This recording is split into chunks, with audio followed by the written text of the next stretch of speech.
Live tonight here on American Zombie. Here we are together again on the radio. Thanks to Tom Likas for that intro over there.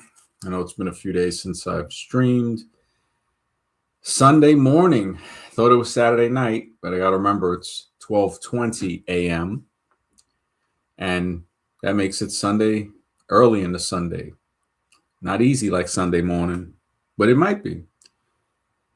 When I name the stream Hall of Fame Academy Award winners, some people might notice that the picture that I use is a well-known picture of when Jimmy Swaggart, famous preacher, was caught picking up a lady of the night. This is him sweating on the microphone in the church, begging for forgiveness. And he got it until he was caught again. I think the second time he was caught, it kind of said a little more than the first. But this is one of the people that needed to be awarded an Academy Award, basically, for his performances. And we see these Academy Awards come in many different. We know that Bill Nye, another Academy, these are another two Academy Award winners. As we already saw in The Wizard of Oz, knowing, even not just thinking that you're smart, but knowing that you're smart is not good enough. You got to get a piece of paper from the wizard. You got to get some spell words, you got to call them. You got to page them, put those spell words on the page so they can be summoned, and that's when you know you're smart. But really, it diminishes what you already know you have, because that's the way it works. And we see that same thing for the heart. Tin Man showed people he had a heart of gold, cared, but you can't do that on your own when you're in Oz. See, we're basically in Oz. This is like the Wizard of Oz, basically. We see a lot of similarities to it. You can see a politician do things to the people that's clearly not allowed under the system that was created, and nothing happens. Matter of fact, he can even be convicted of stuff and nothing will happen. No fines, penalties, definitely no time for him, as we see with who's in office today. Somebody else posted a video about something that I think was being said in the Oval Asylum about the tweet that was there the other day, right? And I think, wasn't it Roseanne Barr who lost her show? I think it was like a sitcom over making a comment on referring to somebody like in that same manner. And her show was canceled, I think. And then, but this, like, you could be the president and do it and get away with it. Basically, that's basically what it is. And it says a lot. The mind control machine is on 10. They're trying to, 10 is the highest that it goes, but they want to crank it to 11. They need to have that cranked up to 11. It's funny because the lion given this medal, the courage, the cowardly lion, the Wizard of Oz has so many amazing analogies to real life. It's a shame that more people don't speak about it. But also in researching life, existence itself, which I implore everybody to do because we're here. I mean, I find it fascinating. I'm still trying to figure it out. Most people have given up trying to figure it out. It was either beaten out of them as a child, shamed out of them as an adolescent, or faded away by peer pressure as they turned into a teenager. Because by the time people reach adulthood, it's as if they hollow. It's as if something has been pulled out of them. There's an old saying that I notice talks about that a lot. I think it was, do you remember who you were before the world told you who to be? Yeah, that's what it was. So you got to remember, like, what am I? Who am I? We're not even sure what we are, who we are. We're told that we're human beings on planet Earth. Now, of course, I'm not into the far fringe things that imitate science. I'm all about following things in a provable, understandable, explainable manner, which is rare according to some people in this field, because you'll either see people who are very religious in a deity type religion, like monotheistic or even polytheistic, many gods or single gods. Those are the main people that battle evolution, the religion of evolution, because of course we see it masquerading as science, but it's not.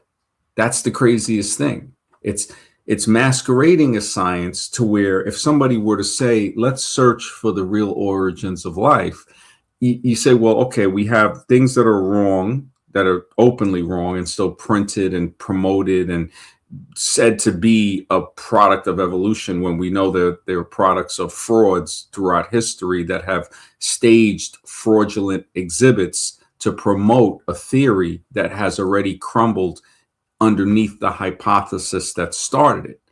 I mean, just the fact that people are falsifying finds, fossil finds, to say, look, this is the fossil we were looking for, and people haven't woken up to say, wait a second, this is a total lie.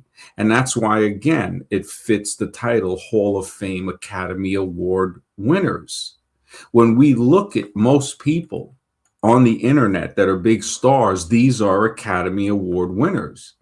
You have to be very careful. I mean, when you look at an actor, you look at a scene when an actor has to cry, and you think about the actor being an actor, and you say, holy smokes, this person is, I used to call actors when I was younger fakers, because, and not fakers like being mean or anything, fakers being not, oh, he's faking or she's faking. She's not really playing that. She's not really feeling that way. She's faking that she's feeling that way. And the fact that we see somebody faking, and we accept it as something that's real. So could that be conditioning us to see behavior that we know is a lie and believe it? Could that be something that acting does, that subliminally programs us, that we don't notice because we're surrounded by zombies, where we say, wait a second. When I'm constantly seeing somebody like in these roles where they're traumatized, I mean, that's got to affect the viewer. It's been shown in scientific studies. I think, what is it? The average kid that is under 10 has already seen over 5,000 endings on television. It's okay for violence to be seen on television, but definitely nothing with love or anything like that. Not, you don't even see like parents really hugging and kissing, and people would see that in their households, I would think, if they have a mother and father in the household together. I mean, the sad part is you have families that get broken apart, and then they start dating other people, and then you start to get a really warped sense. I mean, the things that people grow up with, that's another thing that I think a lot of us aren't taught to be as compassionate about, because they might say, well, a person might be going through something during the day, and might act out in a way that they normally don't act out like, but due to what they went through, they try to use that as an excuse for their behavior, when I can understand certain situations. But the real test is when you are going through a stressful period, to keep your composure. So again, we're taught to say this type of behavior is acceptable, when we should say, like, look, this person is learning how to control these feelings.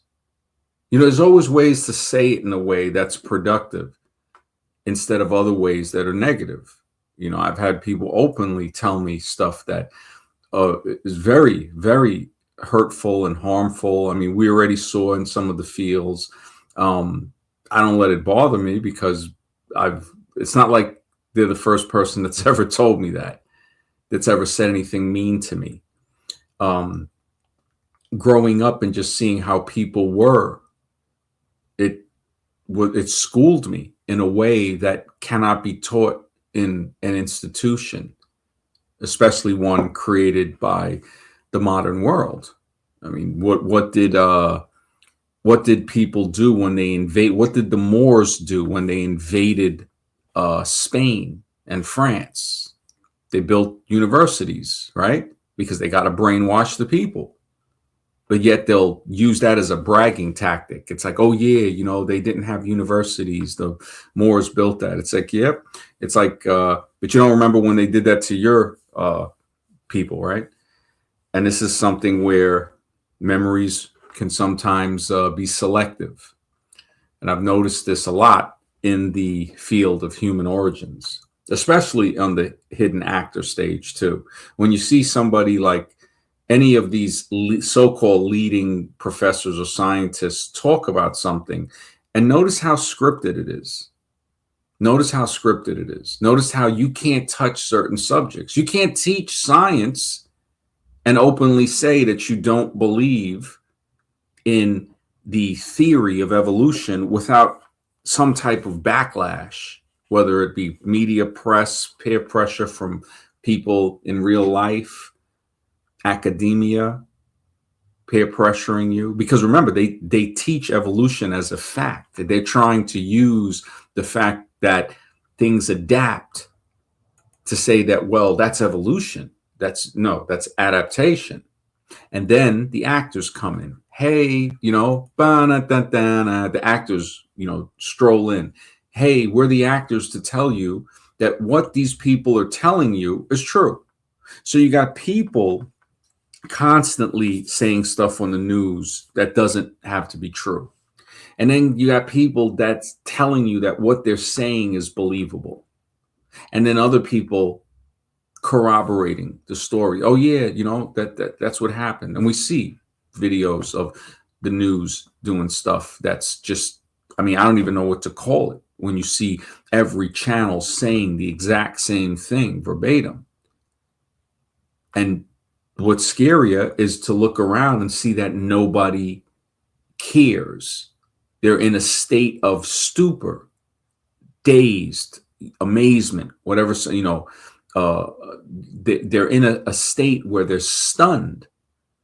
You look at some people, you know, it really is. This is like a movie. This is like some type of horror movie when you look at society. And you look at people and you say to yourself, like, what the heck? Why don't they have any feelings? Don't they have any, you know, it's like, and then you realize maybe those feelings have been like severed somehow. Maybe they've been pushed back into that person from so many bad experiences that they don't feel anymore, that they've cut them off themselves. There was a movie about that, Equilibrium. Christian Bale, I think, yeah, he starred in that. And Equilibrium, people took doses of medication every day to prevent themselves from feeling. Because feeling in a way, it can prevent you from being controlled, and it can control you. But the scary thing is for people that want to control you is the fact that feeling can actually break the control. It can install the control that they have over you, but it can also break the control that someone has over you. The emotions. Like I think in the Animatrix, they had something with that, where the guy was a runner and he was breaking out of the Matrix pod. His mind and body was joining so powerful. It's amazing. If anybody hasn't seen that, the Animatrix is like, if anybody likes the Matrix or that type of frame of thought, it's very, very, I would say, important to see that as far as waking, you know, becoming aware. But I didn't want to bring up that I was doing some research. There was a spider that that I came across that I gotta find to see if I can get some pictures of it. It's like it mimics a leaf. Now I'm not sure if I gotta look to see. Yesterday I saw some stuff. It seems real, but I mean, with AI, we already know. It's like this is coming to a point with AI to where I don't even know what to say is really going on, because they're not telling us stuff in real time. If what we're seeing right now is what's available, then what is behind the scenes is probably immensely more advanced, because they're not going to release it where they can't control it. So, man, this is you know, when I look at it, I'm surprised when I think of people with children and stuff like that. It's like nobody cares. It's like, don't you care about your great grandchildren? I don't ever hear anybody talking about that. Anybody that has children that talks about what they think life would be like for their great grandchildren. It's sort of like they don't really care. It's sort of like they did the deed of what society tells them to do. And religion is, hey, be fruitful and multiply, whatever, fine. Hey, great. It's great. But is there any thought of the future? Because if there was a thought of the future, wouldn't there be some type of planning? I mean, some type of building something for a future, like we see some families do, to where people or children and the parents and the grandparents and the great grandparents have done such a good planning that life is ready for the person. Life is ready. They're like, hey, don't worry, everything's there. There's a trust fund with your name on it, and you have money for the rest of your life. Now, at that point, that person needs to be schooled to understand, again, how to control their feelings. What are they going to encounter throughout society? How to act of their own accord instead of reacting to what somebody else has done. So to be active instead of reactive. I've noticed in helping people for free since 2020, well, way before that, in my early channels were free too, since 06 on YouTube. But I saw where you got to be careful who you help. And this is why, of course, when I started in knowledge and teaching and stuff, I'm back to doing that, because that was my original. When I helped with dating and relationships, because I knew so much about it and I have so much experience, we already saw the result. We saw a lot of jealousy and hatred come out from people. And it actually showed me why women are right in many senses about the way some men act. I mean, when you look at what's going on in the dating field, it's ridiculous. But you think about the guys that I helped that turned around and backstabbed me, what type of woman would want to be with a guy like that? And that's why people got angry at me, because I'm saying, look, I'm going to side with what I see is right. I don't think women are going to want guys that complain, even if they say they do. And that's one thing, that being a man, that's part of being a man, that understanding that everything that's said to you is not going to be true. And when I see people bug out because they've been lied to, I realize it stems from immaturity. I realize that when people can't even take lies and formulate a reason for why they're being lied to, it's just, there's no sense. I don't even continue the conversation. I'm just, oh, the government did it's like George Carlin said, when he talks to somebody and they have a solution that is talking about voting, he says, I know I'm not talking to a serious person. And that's the same thing with many other instances. You have levels of awareness. The people that realize that the plantation never went away, those people are pretty well aware.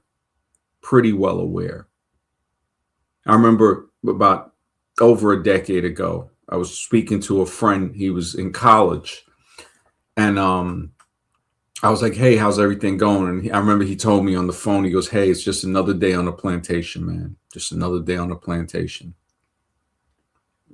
And I see, having to be in those institutions, because just high school alone, the trauma that I've experienced from junior high school, from elementary school. When I look back at it today and I start to see how cruel school is. I mean, just to have kids like walking in that single file line and stuff like that, eating the cafeteria food, it's horrible, horrible. And then to sit in a device that is definitely not good to sit in, I would think. The desk with the chair connected to it. I mean, I can't think back at school and think of it being this great place that I wanted to go to every day. It was more of, what excuse can I think of to not go to school? And, you think about that, and how many people don't have anything to say about that. Like I've heard from reading and hearing from other people who are older about how people rebelled when they tried to make state schooling mandatory, because they used their children to help with the farm. A lot of people didn't know how summer vacations came to be. It's because families couldn't have their children go to school in the summer because they were needed to harvest the food for the farm. And that's how summer vacations were already built into the school, to the state-sponsored school system. Though it's never state-sponsored.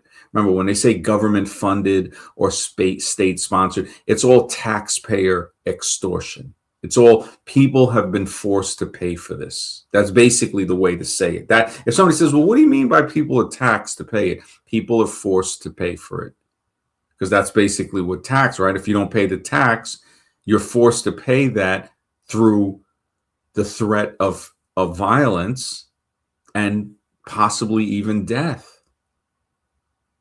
And you got people that wonder why people are nervous every day. When you have people in the back of their minds, they've forgotten that this thought is even there. But it's your subconscious didn't forget it. That remembers it and leaves a feeling that don't feel too great sometimes. Black Circle, my brother, always a pleasure, bro. Always a pleasure, man. I mean, when I think about how, just when I look at just how normalized, if you have to normalize a situation, it ain't normal. But when I see how normal it is, the bystander effect, where people can see something happening and not do anything to help the person. Now, I have seen videos where people do help people, but there are some where people don't. It's called a bystander effect. And the people that run society, the people in office, they use this to control society. In my opinion, it seems to be that this is what it's used for, because when people see the police doing something, which is on video, and they don't do nothing, and that's how you allow crimes to happen, with the criminal not going to jail. When you see somebody commit a crime and they don't get in trouble and they're not in jail, that's how you have crime increase, but people are still getting locked up.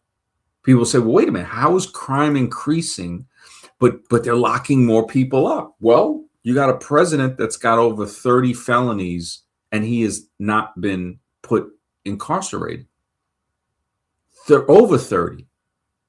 So you have a criminal, because he's right, he's a felon that hasn't been to jail, but other people are going to jail that ain't even felonies. They're going to jail for misdemeanors, but not this guy, right? Same thing with Biden too.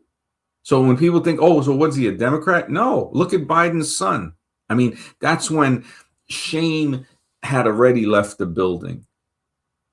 I mean, when you look at the whole Hunter Biden story, and then when you look into that and say, I think the mother and another child was ended in a car accident, and the father and Hunter survived. I think, if I remember correctly, what the article was saying. So, all the stuff we hear about rituals and stuff that they say, any politicians and all these people in high places have to go through, and usually some say that it might require some type of sacrifice. I have noticed that there's always people missing from these people's families. Movie stars, music stars, authors, actors. You always hear about. Look at Keanu Reeves, right? Big money with Keanu Reeves. What did he lose? His wife and his baby? I mean, I think it was both. That's devastating. Look at Dave Chappelle when he came back, right? When Dave Chappelle came back, the three biggest acts that he had was Paul Mooney, Negrodamus. I think that was the skit. Charlie Murphy, and then the Rick James skit when he used to do Rick James and he used to do Prince. So what happened to Charlie Murphy? He's gone. Rick James is gone. Prince is gone. Paul Mooney's gone. But Dave Chappelle is back on top. Because remember, everybody thought he was gone for a while. Oh, he went crazy, they tried to say. Oh, he went to Africa. He, something with $50 million. But now magically he's back in good favors. And I'm not saying anything against Dave or anybody. This is just me speculating on what I'm seeing out there. Like, wow, Dave came back and was on. But the four people that were main parts of his show are all past now. Something's kind of odd there. Something's kind of odd. I think Kanye was saying something about his mother. Something, why his mother isn't here is because of some type of thing with the industry. When we look at the Rolling Stones, didn't they lose a member in the Rolling Stones? Led Zeppelin, Lord John Bonham, Jimi Hendrix, Janis Joplin, Jim Morrison, right? And then you had others, many others, all in between. So to get there, is there some type of exchange program or something? And I'm only saying this because of what I saw with the Dave Chappelle thing. And again, when somebody says how we're trained to accept these lies, when they say, oh no, he's a comedian, he's not an actor. No, a comedian is an actor. There's many different types of actors. So he's going up there to make fun of certain situations that aren't really laughable situations when you think about it. When people make all these jokes about racism and other people and stuff like that, different genders, whatever, it seems that it comes from a hurt that is within them. And that hurt or something is what having them, it has them tell jokes, dealing with this type of subject. But that whole, it's the bread and circuses, the court jester, right? The circus, the acrobats, right? The sports, the acrobat, politics. That's the entertainment division for the military, because it's all military. If people think this planet isn't like some type of military dictatorship, then maybe they haven't been paying attention to what's going on the planet. I mean, it's going in a direction that it ain't too much of a I don't know if the word is hope, but it's just really sad, because when I think about it, I realize nobody else is thinking about it. And I don't have, I want to think that I don't have much in this, invested in this, but I think maybe we all do, whether you have kids or not. We're here.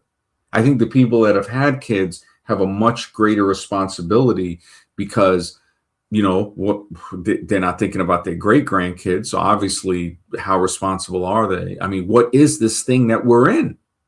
This thing called existence.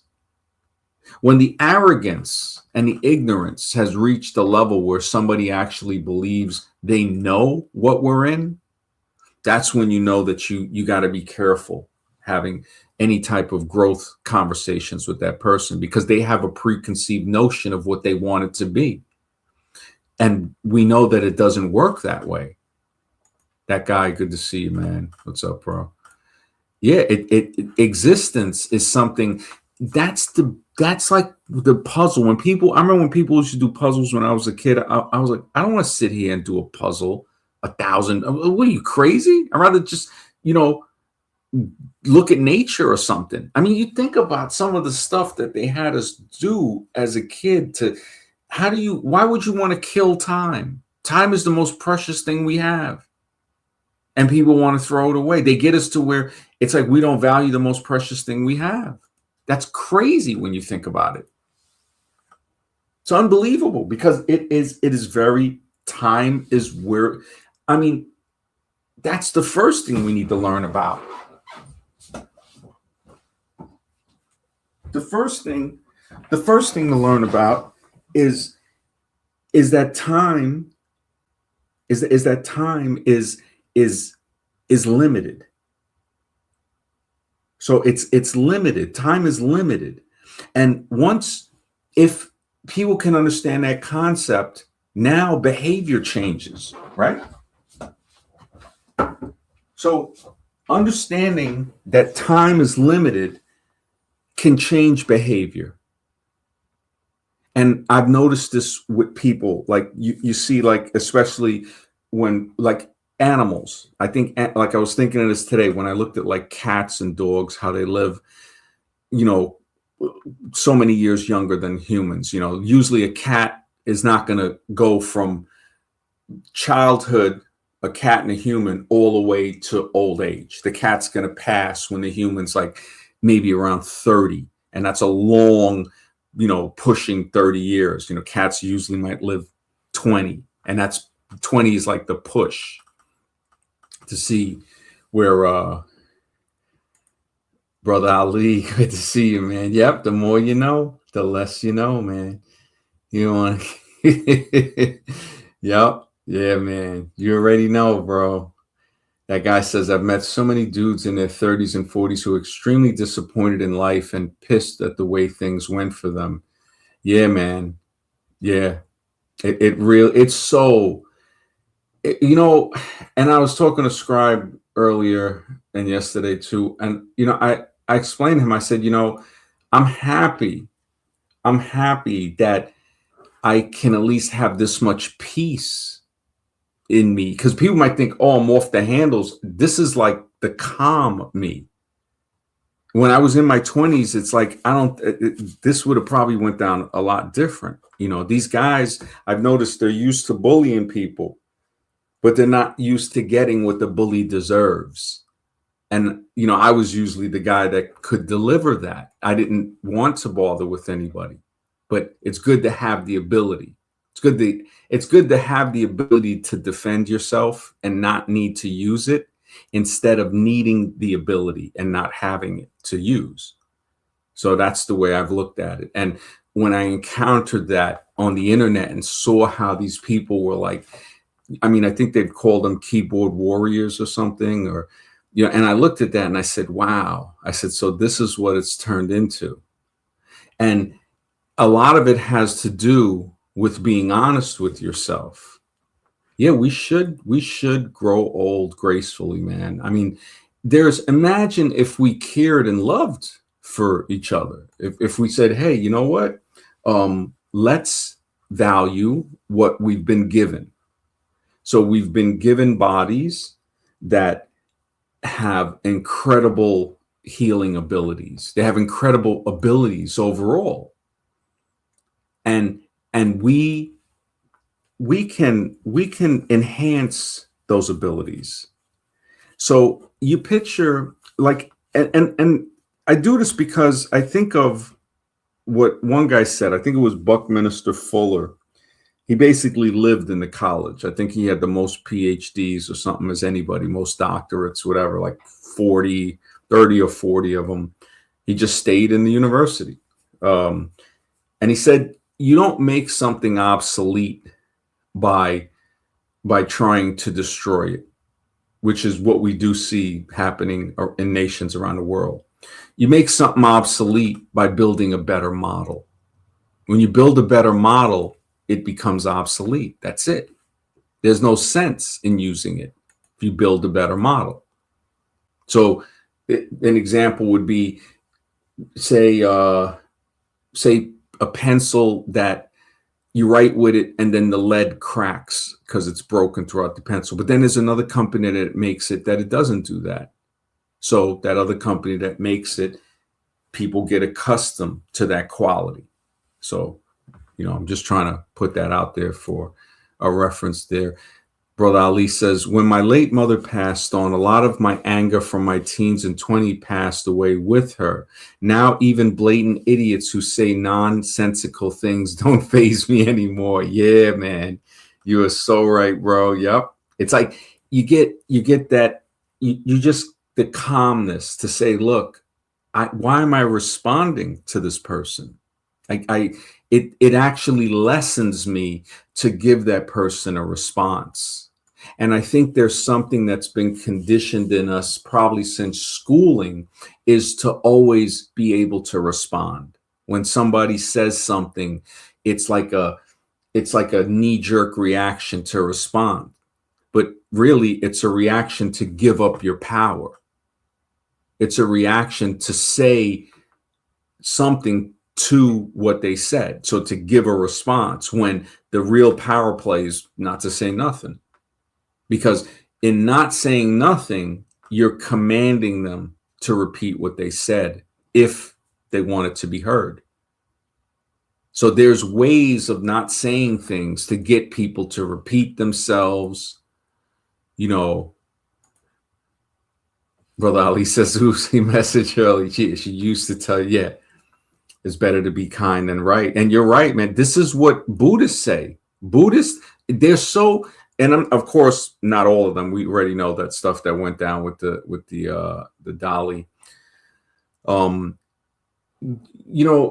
It's like they say in some Buddhism circles, it's like, if what you say, right? Like if what you say is not going to help the person, why are you going to say it?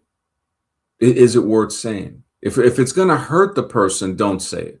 So there's a lot of Buddhists who think, that I know who study Buddhism, that think in that range. There's a lot of people who aren't even Buddhists that think in that range. They're not going to give somebody bad news, even if it's true. They're just going to be like, no. They're like, somebody else. Police don't like to do it because they have to give it at the worst time. And I mean, I don't see where, when guys say, oh, it's hard, I don't believe that. Because I buried a lot of people when I was in the military, funeral detail, all that. There ain't no tears. I mean, I don't know, maybe there's something else going on in the individual. But if you're going to tell somebody, the reaction and all of that, it can be a little shocking. But if you didn't know the person or whatever, I don't see that affecting that person that much. Like, they might say, well, some people are more empathic and stuff like that. Yeah, but I doubt those people are going to be in law enforcement. And if they are, they're not going to be able to stay there long enough, because those feelings are going to bleed through, because they're always dealing with some type of nutcase scenario. That's another thing that people don't realize. When you look at what cops go through every day, it kind of prepares you to what to deal with on their reactions.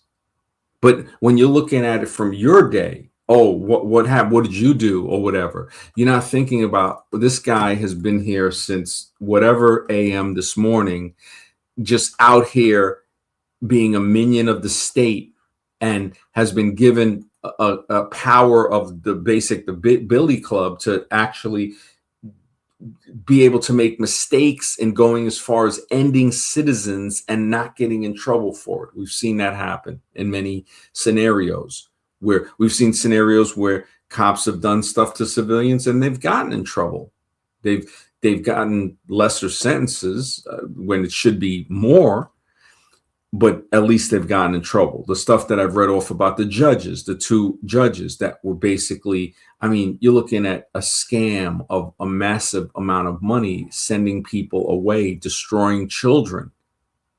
And these guys got 10, 20 years. And these are judges. I mean, I forgot who it was that said it. It was an actor, but they were saying something like, people don't want the truth. They don't. They're going to look away. And this is why when people tell me, yeah, I should just go back to helping people with relationships and stuff like that, it wasn't. That's the type of, that whole area of that is fake. It's all grift.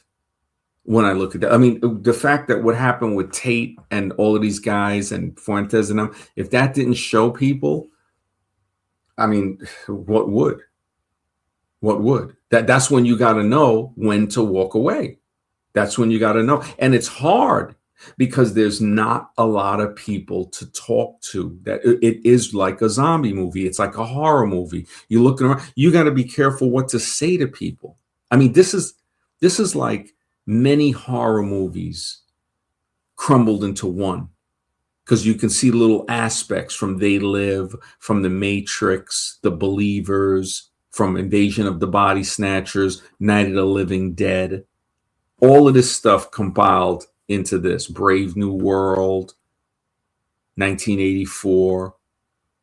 All like The Believers. A lot of people don't know about that movie, The Believers, with Martin Sheen, and how they would, the movie was based on cults that actually do child sack type of stuff to gain power in the organizations that they run. That's what the movie was basically about. And Martin Sheen's son happened to be the right age and all of that. And it's a very touchy movie because it gets you to think like, well, wait a minute. It gets you to wonder, well, how did the people get to where they're at today that are in those positions? It was like somebody was trying to tell you, this is how these people got to these positions. And then when you look at the movie stars and the musicians who all, for some reason, you know, it's kind of odd that some of them, everyone that I've been trying, every time I look for it, it's not tracking any individual, but just tracking the industry and saying, okay, how many of these people have lost somebody and then became big? The group No Doubt, right? From California. What was it, 20 years ago, maybe a little longer, in the late 90s, they hit song with, because, you know, the Indian guy and the girl, the lead singer, Gwen Stefani, were lovers. And when they broke up, you know, that was the song, Don't Speak, you know, I know what you're thinking, because they were in love with each other. And yeah, I mean, No Doubt had another guy in the group, a black guy. And he was the one that always used to say, his phrase was, they were like, hey, what's up, man? He's like, yeah, no doubt. Everything was no doubt. We're going to meet later, no doubt. You know, and that's how the group got their name. And then, like clockwork, man, like clockwork, they come out, and then that guy from No Doubt ends up, they say, passing in something they say might have been Self, but people in the band, you know, people are like, yeah, it wasn't Self. But he gets ended or passes or whatever, and then magically No Doubt gets big. They get the deal. So every time I look into something, I always find this anomaly. And somebody might say, well, that's what you're looking for, but why is it there? I could look for it and it might not be there. But if I'm looking for it and I find it, why is it there? Why would somebody say, well, if you're looking for that, that's what you're going to find. If that's what you are looking for in people, you're going to see it. Well, why? If it's not going to be in everybody, that's a good way to prevent people from looking for it, for looking to improve the human condition. But as we try to improve it, we see that there's I don't know if these are humans that look like us or whatever, but that's why I call it the Academy Awards, the Hall of Fame Academy Awards, man. Because when whoever, if people, anybody you know, or even if it's yourself in general, if you think the president is the one running the country, you should, I would say reassess that. Reassess that. If you think that everybody for some reason loses any type of courage they have and just cowers down and, oh, Mr. President, what do you want me to do? What do you want? And they put it in the movies that's a clue to say, yeah, they're trying to get me to think that this buffoon, basically, that they put in a seat is the one that's actually running everything. And they do that in a way, it's a smart tactic, because if something happens to him, they've still got the show going on. They just put another puppet in that seat. And it seems that that's happened all throughout history. Remember, we've been told the same story since childhood. That should be the first thing. And when people are so quick to bring up, well, the government said this or this and that, whenever they're so quick to drop to their knees and praise somebody that's been oppressing them for their entire life, that's when, and these people come in all colors, so it has nothing to do with color, because you see it. I mean, look at the people supporting the politics now. I mean, these people are literally saying that the guy can do nothing wrong. We saw when the people supported Biden, he could do nothing wrong. So it's like a state of mind control that these people get put in for 4 years, and then the cycle repeats itself. And this has been happening from as far back as I can remember. And this is where I say we need to begin where we're at. People will say, well, no, let's begin where we're at, where we know, where empirical science. Have you ever seen anything change dramatically for the better? Because I'm pretty sure most people have seen it change dramatically for the worse. And we saw what people have said could have been orchestrated. What was it? The Hegelian dialect, like Ike and them, the problem, reaction, solution. They create a problem, knowing your reaction, and then present the solution that they wanted to present all along. But if they would have presented that solution first, people would oppose it. So it's in a way getting somebody, it's like that old saying, every liberal is just a conservative before they get mugged. And actually, when you think about that saying, it's very true. That's what the movie A Clockwork Orange was about. The guy that was so liberal and, trying to defend him. Next thing you know, the same criminals he was defending came in, violated his wife, did all that stuff, and that was it. He flipped the other switch. Clockwork Orange. That is a really odd film, and to think how it came out so long ago. I mean, the 70s, just when I look back through those 2 decades on the internet and see what type of productions, matter of fact, from the 50s to the 70s. So that 30-year span from the 50s, the 60s, and the 70s probably had some of the best cinema when you look back and you look at the whole thing that was produced. And it should be better cinema now. It should be much more now. Brother Ali says, yes, I'm a liberal conservative. But I'm a conservative max. Yeah, man. It just yeah, man. When I look at the whole liberal conservative thing, and I'm saying to myself, this is a one-party system disguised as a two-party system that can branch off into a multi-party system. But anything beyond the one party, we know is a lie. We know is an illusion, in my opinion. We have the fact that they got all this propaganda going on shows that the situation is not hopeless, that there's something that we have that's very powerful that we don't even know we have. Brother Ali says the 60s and the 70s, best orchestral, yes, movie and TV composed. Exactly, man. As Varun, good to see you, bro. Always a pleasure, man. Yeah, man, when I look back at the movie Fantastic Planet with Leslie Nielsen and Anne Francis, and I look and see what they did for that movie, and it's shocking. Yeah, it's really, really shocking when I think about that. And I'm just like, wow. I said, this is like Fantastic Planet looks like it was made in the 60s, but it was made in the 50s. I think it was made, let me see, Fantastic Planet. No. Oh no, Fantastic. No, it wasn't Fantastic Planet. Forbidden Planet. That's what it was. I can't believe, how could I? Forbidden Planet. Well, I guess they know I'm not that much of a Forbidden Planet, New York City. So wait, they got the movie.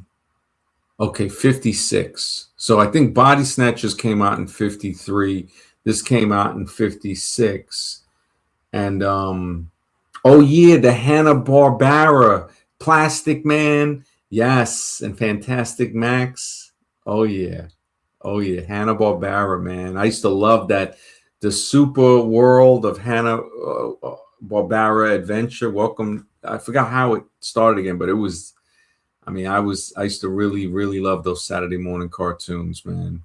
I tell you, those were Fantastic Planet or Forbidden Planet. When I looked at Forbidden Planet, and it's in Technicolor, but to see something like that to be produced in 1956, even with the notion of some of the stuff they put forth, the Tom and Jerry kids. Yeah, I was more of a Bugs Bunny, but I did watch Tom and Jerry too. But Bugs just had something about the drawing that just, I don't know if it was Chuck Jones or maybe another artist, the backgrounds. I mean, they had different guys, the orchestra sounds from the Chuck Jones, the Mel Blanc characters. But Tom and Jerry, I heard something, I don't know if it's true.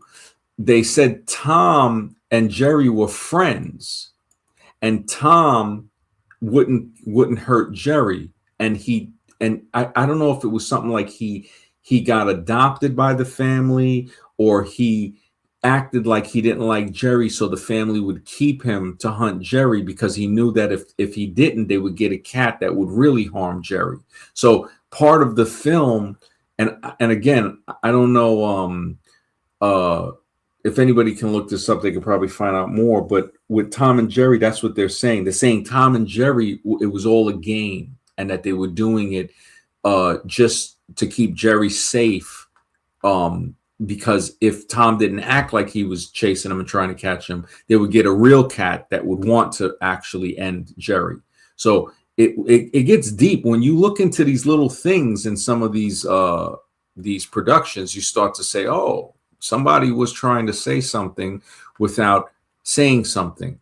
So what could they be trying to say when they're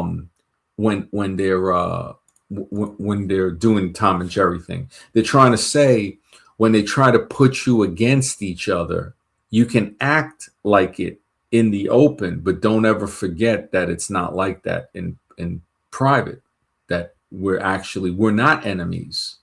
I mean, just thinking of war, when I think of the fact, I'm armed to the T.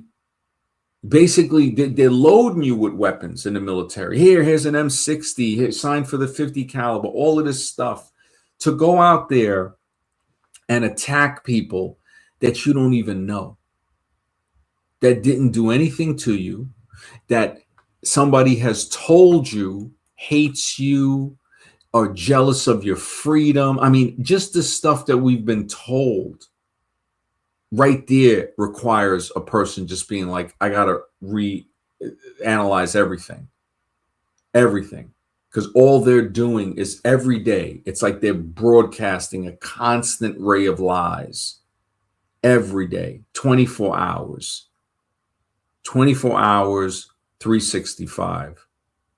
Just a constant lie machine. I think Alex Jones had that back 20 years ago or more on his website, where you'd see the radio tower spreading out the signal, but in the signal it would be saying the word lies. So basically they're broadcasting lies. And this is where I'm saying that when you think about things, your brain, your mind starts to get stronger. It's like exercising. So if you don't exercise your mind, and what would be eating junk food would be watching junk programs. So watching something that doesn't nourish the mind is going to do the opposite. It will deplete the mind. The mind will, just like the body, when the body needs food and you're not eating, it will begin to feed on itself. The mind will do the same. It will start to feed on its own thoughts because you're not thinking. It needs food. And then the person's mind will start to eat itself. And now they become zombified. They're a hollow shell of what they were. They're walking around, their thoughts eaten.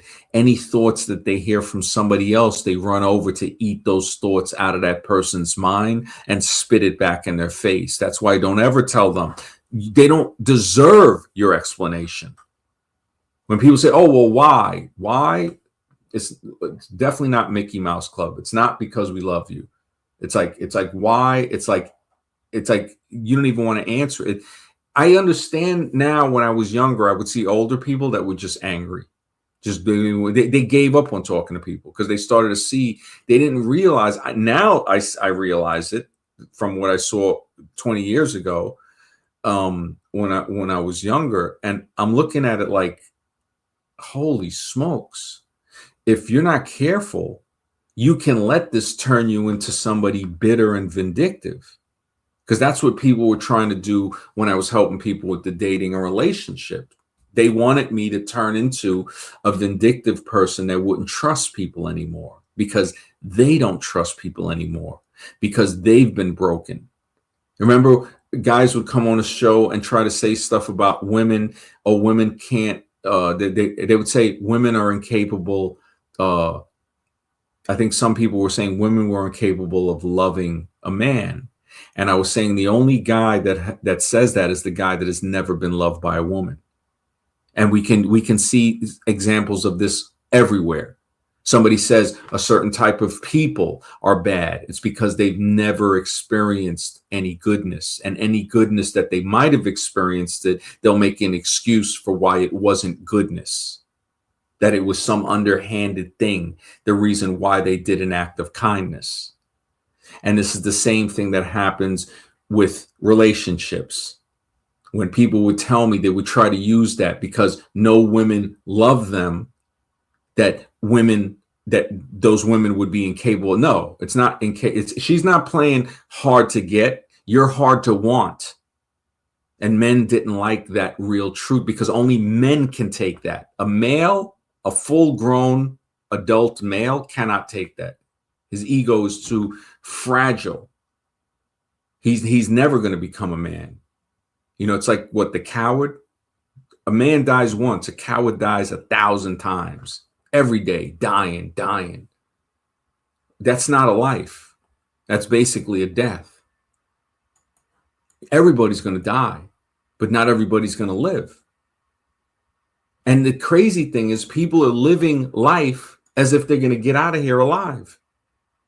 We're so conditioned with this physical reality. And again, we call it physical reality, dismissing the other part of it, which could be the bigger part. It could be half of it. It could be not the bigger part, but that other part that is not physical, as we see, most likely is the bigger part, is the underneath of the iceberg. That's what it seems to be. So why would you ignore that? Wouldn't that be important? Like the subconscious, to understand that the subconscious is much deeper than the conscious mind. That should be such a deep area of research, because we're trying to find out what we don't know. But that area of research, they have the front, like a storefront, the fake storefront for like a criminal business. That's your front. Like, we'll use the analogy of the criminal storefront being the psychiatric course in a college. But then the real psychology is in the laboratory. The laboratory that's deep in the desert that we pay for, whether we like it or not, while these people are screaming it's a free country. And those are the experiments where they learn stuff about psychology on how to control us. Those are the ones where they say, hey, with these mice, when we run these mice through the maze, these ones on the left, if we flash the blue lights after, they forget the maze, the short-term memory. The ones on the right run in the maze if we don't flash the light. So they're doing this, and then you already see that they ain't no stranger to testing it on the human population and society. When people talk about stuff in the air and the sky, I tell people just look up. There's a book called Clouds of Secrecy. I think it was over San Francisco or something in that area. It might have been in the 50s or the 60s. It was like a 20-year spraying program. It's crazy when you look up these things. Now, the crazier thing is to see the amount of people that don't care about that.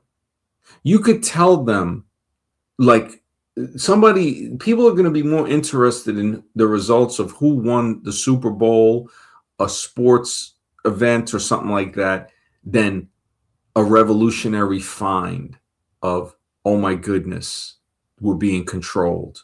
We're being controlled. We're being totally lied to. It's like one person waking up and going to the other farm animals and being like, hey, we're on a farm. You got people that don't even, they can't even fathom that. I didn't think people could be that stupid. I honestly, when I thought, I said, nah, they have to be faking. You can't be. It's like the Navajo saying, you can't wake someone who's pretending to be asleep.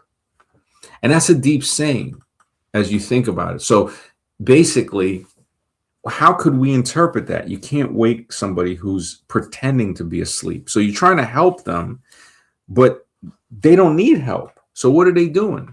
What's another word for pretend? Lie. You can't wake them up because they're lying. Now you start to understand it. Oh, okay. So again, it can be dangerous in helping certain people. It can be beneficial and life-saving to help certain people. And it can be the opposite as well. It can be life-ending. But again, something, existence, the force, other people try to push us into these roles. And again, this whole frame of modern thinking, which is like some of the most barbaric stuff that it seems to be. When I look at this, and it's somebody who isn't struggling with it, I wonder. I'm like, it's like Grace Llewellyn, the lady that wrote the Teenage Liberation Handbook, How to Quit School and Get a Real Life in Education. She said it best. She goes, it's not the kids that leave high school like I did that say no more. I'd rather work. That literally, that's basically what it was. Being abused at home by an abusive sibling and her husband. I mean, I had to grow up quick. I guess that's why it's not a problem battling these people that, sorry excuses, that disguise themselves as men, but they're not. A real man can know the difference. When you see somebody that ain't a man, it's like, no, that ain't no man. Or you see somebody that, like Andrew Tate and these other guys, Myron Gaines, all these guys that preach a lot of stuff that some will say is hateful toward women, but you never see these guys with women. I was the first one that had to say, look, they don't like women. Like, that's not their orientation. And then people started to catch on. They started to read, listen to what they were saying. Because I'm saying nobody that loves women, that loves female, not the opposite, the complementary sex, because we complement one another. No matter what a woman has done to them, they're not gonna say anything bad about they're not going to generalize. It's like eating a piece of chocolate cake and getting sick. And you know, there's not other people ate the chocolate cake and they're like, oh, this is delicious, man. You know, some people might, I don't know, the sugar, they might have responses, right? What do they say? They're not going to say the chocolate cake is bad. They had a reaction to the chocolate cake. Some people won't have a reaction to that. So it's not the cake, right? It's the person's reaction to the cake. So when these people that complain about this stuff, I mean, how, you know, and this is what I would say when these guys are over here trying to teach men and younger men and all of that. And good to see you, Nazi, man. Yeah, we grow up quick, bro. It's a tough one because we miss childhood. We don't get to really have a childhood. And you can't get that back. And that's why I guess maybe I could see so easy when I look at these guys that are so frustrated. You see these guys, it's sexual frustration on another level. When just look at the Fresh and Fit thing, look at the clavicular and all that. If you know, you're looking at people that if I didn't know, like when I look at it, what I see is people that hate themselves. Because if you love yourself, you're not going to sit there complaining on why other people should be subservient to you. Do what? Just because you're a man? You know, I mean, and then to play on the racism thing, we see where it all went and we see the fakeness of it. We saw the Andrew Tate thing. I said it years ago when I said, look, this guy, you can find the fights where he just walks out into the ring. He was getting knocked out like within 20 seconds of a fight. Anybody can look up and find these fights now. It was hard to find. He has a whole campaign of teams. He understands the image on how to create a fake image. And now they're passing the baton. They're passing the baton to the new set of circus clowns. Now, I was the only channel that really called them out. Matter of fact, that's why the video is still up on the old channel. It's still there with me talking to Myron Gaines back in 2020, before Fresh and Fit even existed. And when I saw how these people were, you realize, you say, I don't want to be around this. When people say, hey, you know, are you going to go back? You know, you help? No. And if people get mad at that, good. Grow up. You know, it's like seeing somebody that gets betrayed by people that are trying to help and then telling them, why don't you go help those people again, man? You're messed up for not helping those people. Now that tells me that this person is somebody that I don't need to be talking to. And again, this is done with no anger, no malicious intent, no hatred. This is done with love. It's done with thank you for letting me know you're an idiot, because it saved me a lot of time. And, you know, I would have been speaking to you about stuff. You ever talk to somebody about something deep only to waste 5 minutes of your life after you explain to them the situation and then realize they didn't understand nothing you said? And no matter how hard or intellectual you explain it, I mean, you can chop it up into baby food and this person is not going to understand it. And you just realize not only did you lose 5 minutes, now you lost 10 minutes that you're never going to get back. But that's not as bad as losing 10 minutes and becoming dumber. So now you get into these scenarios where you look at society and see why groups of people act in these ways. I mean, you're talking, this is imbecile city. And honestly, I was last month, I remember I was going to actually put the human origins thing on hold a little to continue, because I had other writings where I was writing about stupidity, because it's such a dangerous problem. I mean, stupidity is relentless. When I hear, if a person can't take a criticism, you already know the deal. I've had people get mad at me. I remember when somebody told me he was mad. He goes, he got mad because I called him stupid. This was years ago. And I was like, yeah, you know why? Why? Because you're stupid. If you weren't stupid, you wouldn't get mad. And the guy, he's not as stupid as he was, but he changed a little. You know, I said, look, nobody wants to be that person. And we can prevent from being that person. When they say education's the key, it is. If you educate yourself, if you read a little bit every day, start off with a paragraph if you can, and read stuff that it makes you smarter because you learn. It makes you more knowledgeable.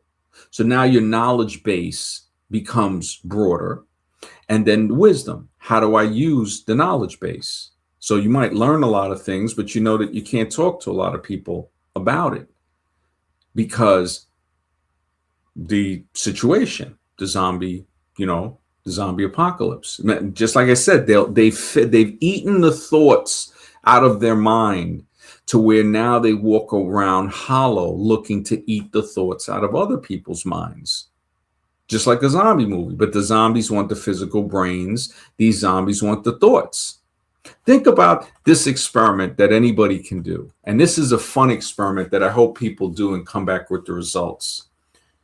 Go to somebody that you know is a political zombie, whether it be a Republican zombie or a Democratic zombie.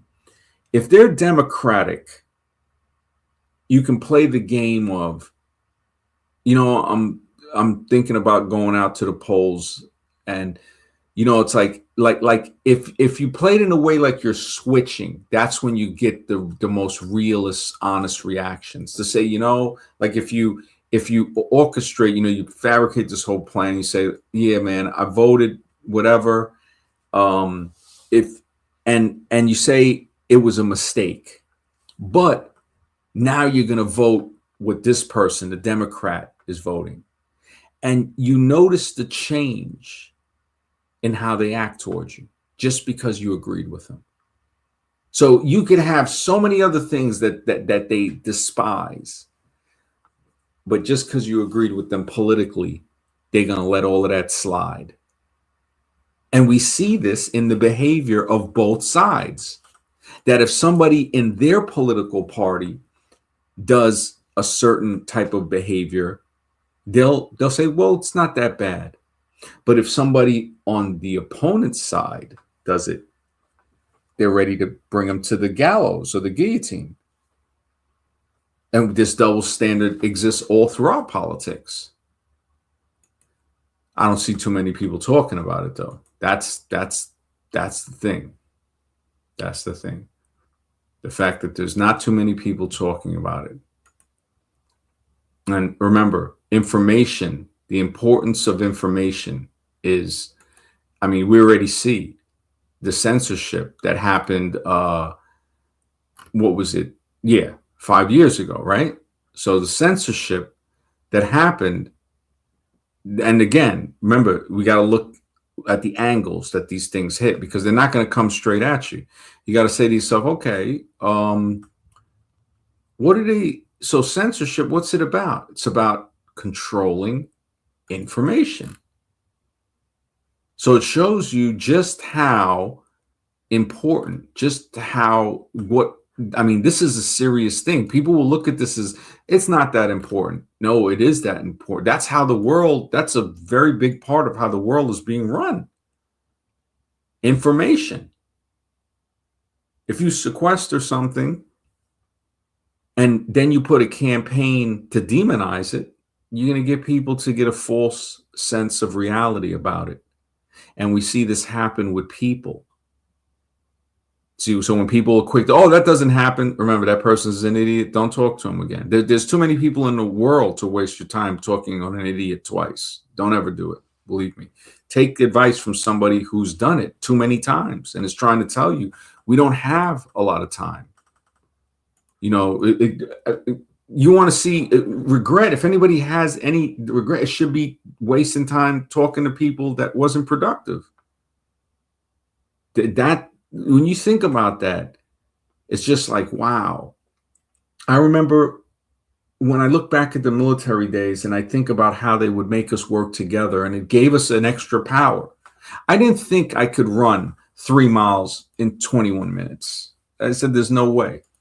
I said I could barely run 2 miles in 12 minutes to get the 100 points on the run. It would always be like 14 minutes or something, which is not a great score, but you pass. You got to do it in less than, I think, 15 or 16 minutes. But that's the 2 miles. And when they did this, and they said, not only do you got to run the 3 miles in 21 minutes, everybody in the platoon has to make it. So if one guy takes 30 minutes, that's what the score is. Everybody gets that score. I remember we were grabbing guys, like trying to like pull them with us as we ran. And when we did that, I said, wow, I said, sometimes when we run in the group, I said, it's easier to run. It's like as if we're multiplying our energy. Most people that have been in the military service of any branch, if they've had to do any strenuous physical exercise in groups, might be able to attest to this too. Because before I was 21, I've already done 10,000 push-ups. I mean, and that's an understatement. It's probably more closer to 20,000. But when I look at that, and I like to exercise before I went in the military. So I was that person that was already like, oh yeah, I can do push-ups and stuff like that. Well, I never understood when people couldn't do stuff like that because I didn't grow up in that way. I grew up in a way where I've always had that ability. And I do see as getting older, just, sometimes if you might gain a little weight and say, okay, I want to trim up again. And me being slim, just making sure to stay without like excessive, weight. I see how it's a little bit of a battle, but to imagine having to lose a lot of weight. So it made me even more compassionate toward people that are trying to lose weight. Because I'm saying, man, for me as a guy who's slim, to stay in shape is like, as you get older, you start to say, okay, it's easier to keep the weight on, harder to lose it sometimes in the right places. Imagine, you see people with guts that are like overhanging and stuff. And it's like, you get to a point to where it's like, man, this person is probably in a place of well, it's not probably, they are in a place of where they've given up because the body is telling you that. It's showing you that right there. Like, yeah, this person don't care. This person, there's something, and it's not saying that person is bad. I'm not saying that. I'm saying that this person, something happened that they've gotten to a point, whatever they've been put through. It's horrible, but we don't see that unless we observe and we sit, we think, we reflect on it, and we say, oh, okay, now I'm not as quick again, and I should never be as quick to response, because you don't want to respond, you don't want to react, you want to act of your own accord. And when you act of your own accord, you get that pause. You lose that need to immediately answer somebody because it might seem disrespectful if you took too long. It's like good, great. It's like, oh, you think disrespectful because I took too long? Well, why don't you take a number and stand behind the other people who are offended? Because I'm pretty sure you're not the first. And it's like, it's hard when you got to stay with your mind on all the time. It's like the only time you get to rest, you never get to rest, because even when you're sleeping, the electromagnetic waves are broadcasting, but never getting to rest even when you're alone. When we look at it like, okay, we're alone, but any type of electronic device is still broadcasting stuff to you. So if you're not using it in either a learning way, and what are you doing? You're getting brainwashed by it. There was a movie that showed the effect of a similar effect of what television, how it could brainwash people, but like in like a metaphorical way. It was a movie called Battlefield Earth. And I remember they sat the humans down in a chair, and it would stream the images directly through into their eyes. And they called it the learning machine, and it would teach them. So if the humans didn't know how to do something, they'd sit them in the chair, boom. And next thing you know, in a couple of minutes, they know it. Kind of like how the Matrix, when she wanted to fly the helicopter, and she told him the model, and he downloaded the instructions into her mind on how to fly the helicopter. When I think Neo was like, you know how to fly one? And she's like, not yet. And the next thing you know, bang, downloads it, and then she's flying the helicopter. So it's like, yeah, I was just putting that in there. But yeah, when I look back at like some of these older movies, Forbidden Planet, even Fantastic Planet, that was one in the 70s. It was anime. Actually, funny enough, Fantastic Planet, I think one of the voices or something in there, Jennifer Lopez, I think had gotten a little cameo in that, if I remember it correctly.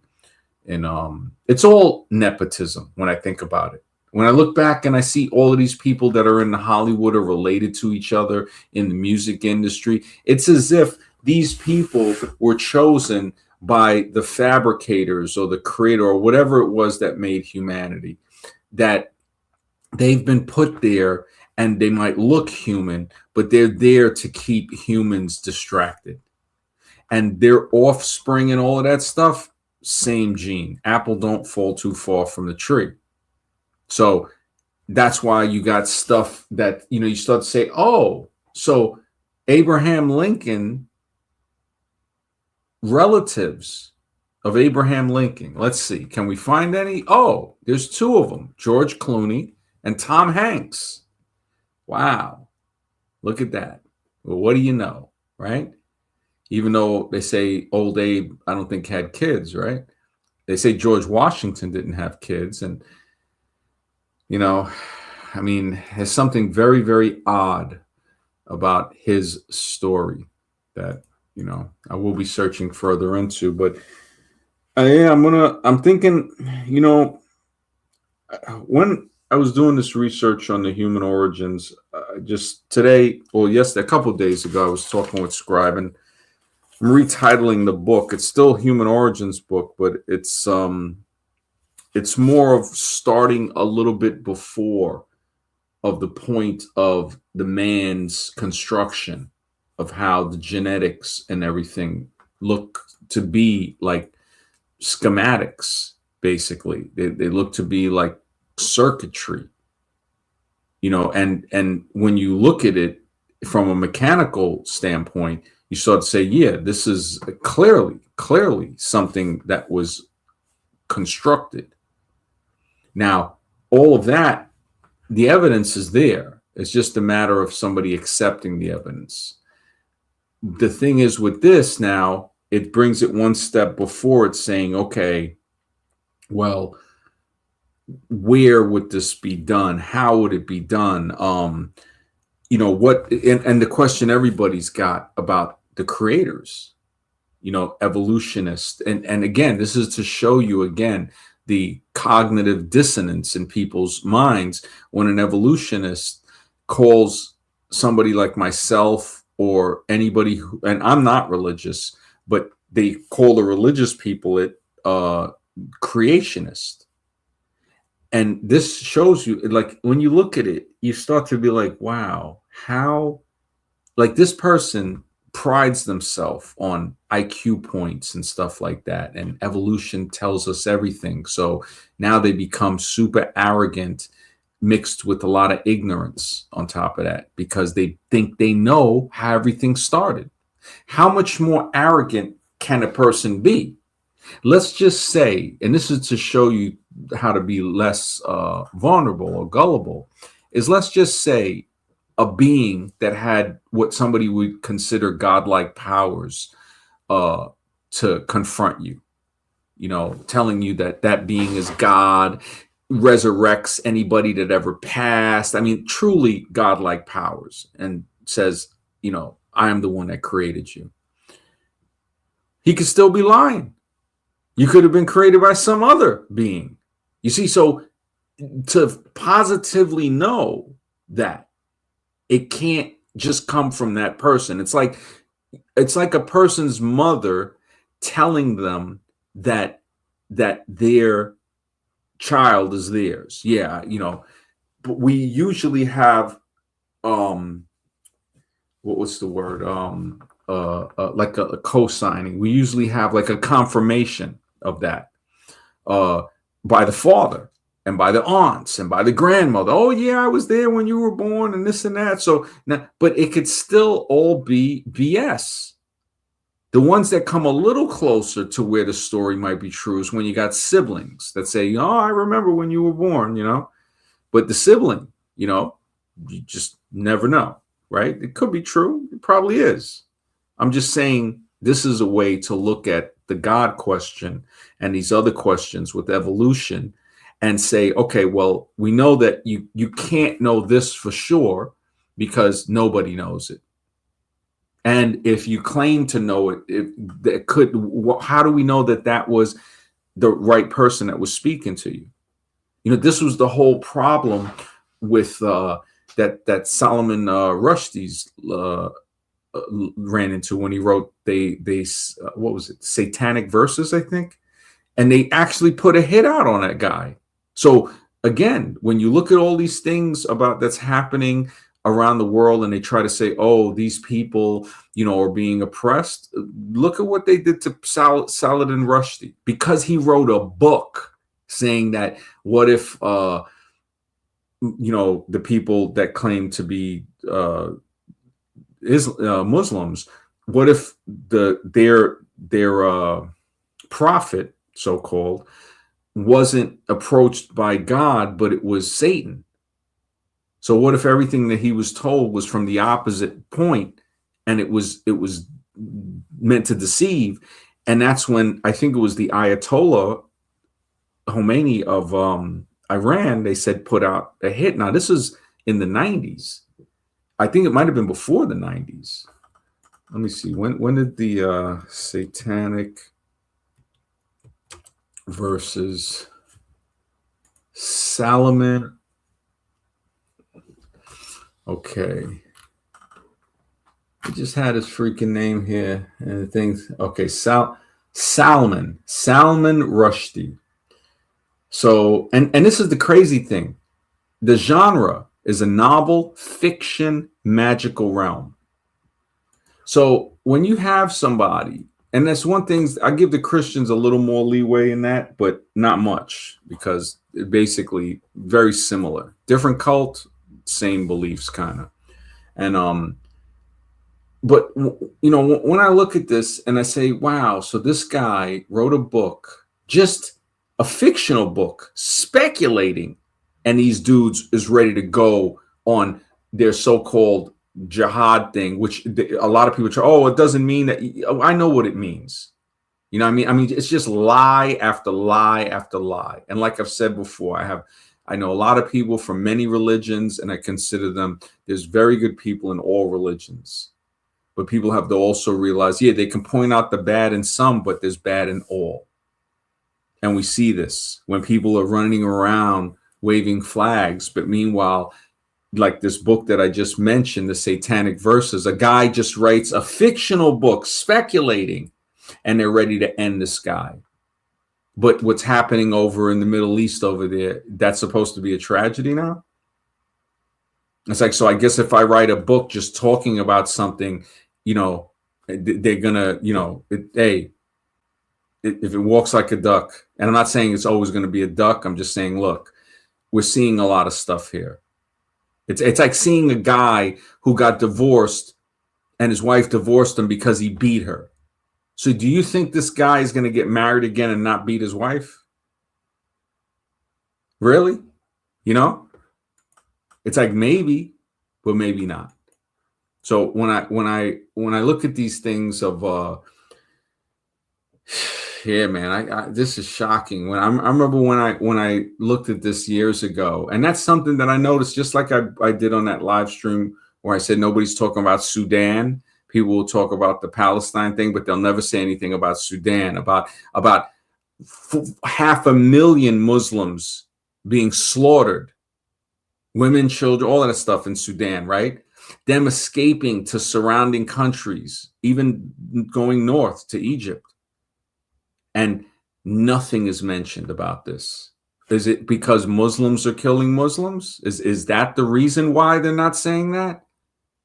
Because it seems to be where if Judeans are defending themselves against Muslims, Now it's all over the news.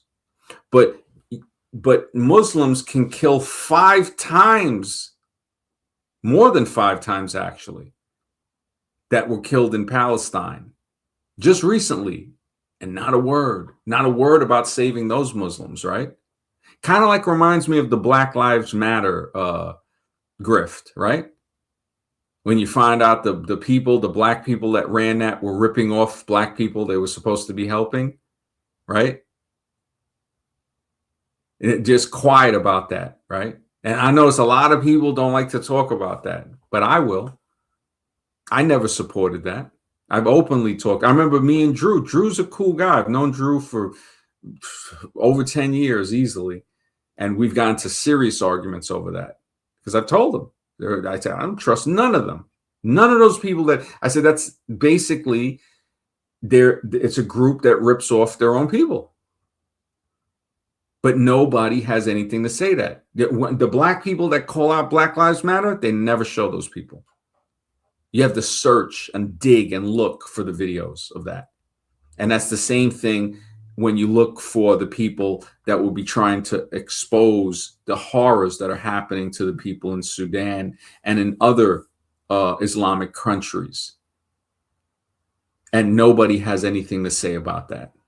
But when it's somebody who they attacked, and somebody could say, hey, yeah, but they're going off. Yeah, but why did that happen? Now, I'm not saying somebody's right and somebody's wrong, because we can put this in the context of 2 countries or whatever. We can put it into all types of context. And anybody would say, well, yeah, that I kind of, I kind of can see the situation a little more clear. If you had 2 countries side by side, and one country went into the other country and kidnapped people and stole them and brought them back across the border, and the country that they did that to just lost it. They had enough. They said, that's it. And they just went, and they wouldn't stop. And that's what the situation looks like now. And it's continuing. But nobody is saying, why'd you attack them? Nobody's saying that. It's like some guy getting punched in the face and his nose gets, he gets punched in the face with the nose, and then he backs up and starts beating the heck out of the guy that punches him, to where the guy falls on the ground and now he starts stomping on the guy. I can't be mad at the guy stomping on the guy, because the guy getting stomped on started the fight. And if he could have, he would have been stomping on the other guy the way the guy is doing to him. And that's the situation that I see in the Middle East. So when people try to pressure me because they're such a zombie and they're ready to throw up some flag of a religion that we already know. It's like I said before, I shouldn't even have to say there are good people in all religions. That's an insult, because when you look at all the bad people, it's just like the Christians. I don't think I've ever heard a Christian say, we got to stop this problem of kids being assaulted in the church. We got to stop. We got to make sure these children are safe from predatory priests. I don't think I've ever heard a Christian or a Catholic or a Muslim or Judean or Hindu, any of these guys.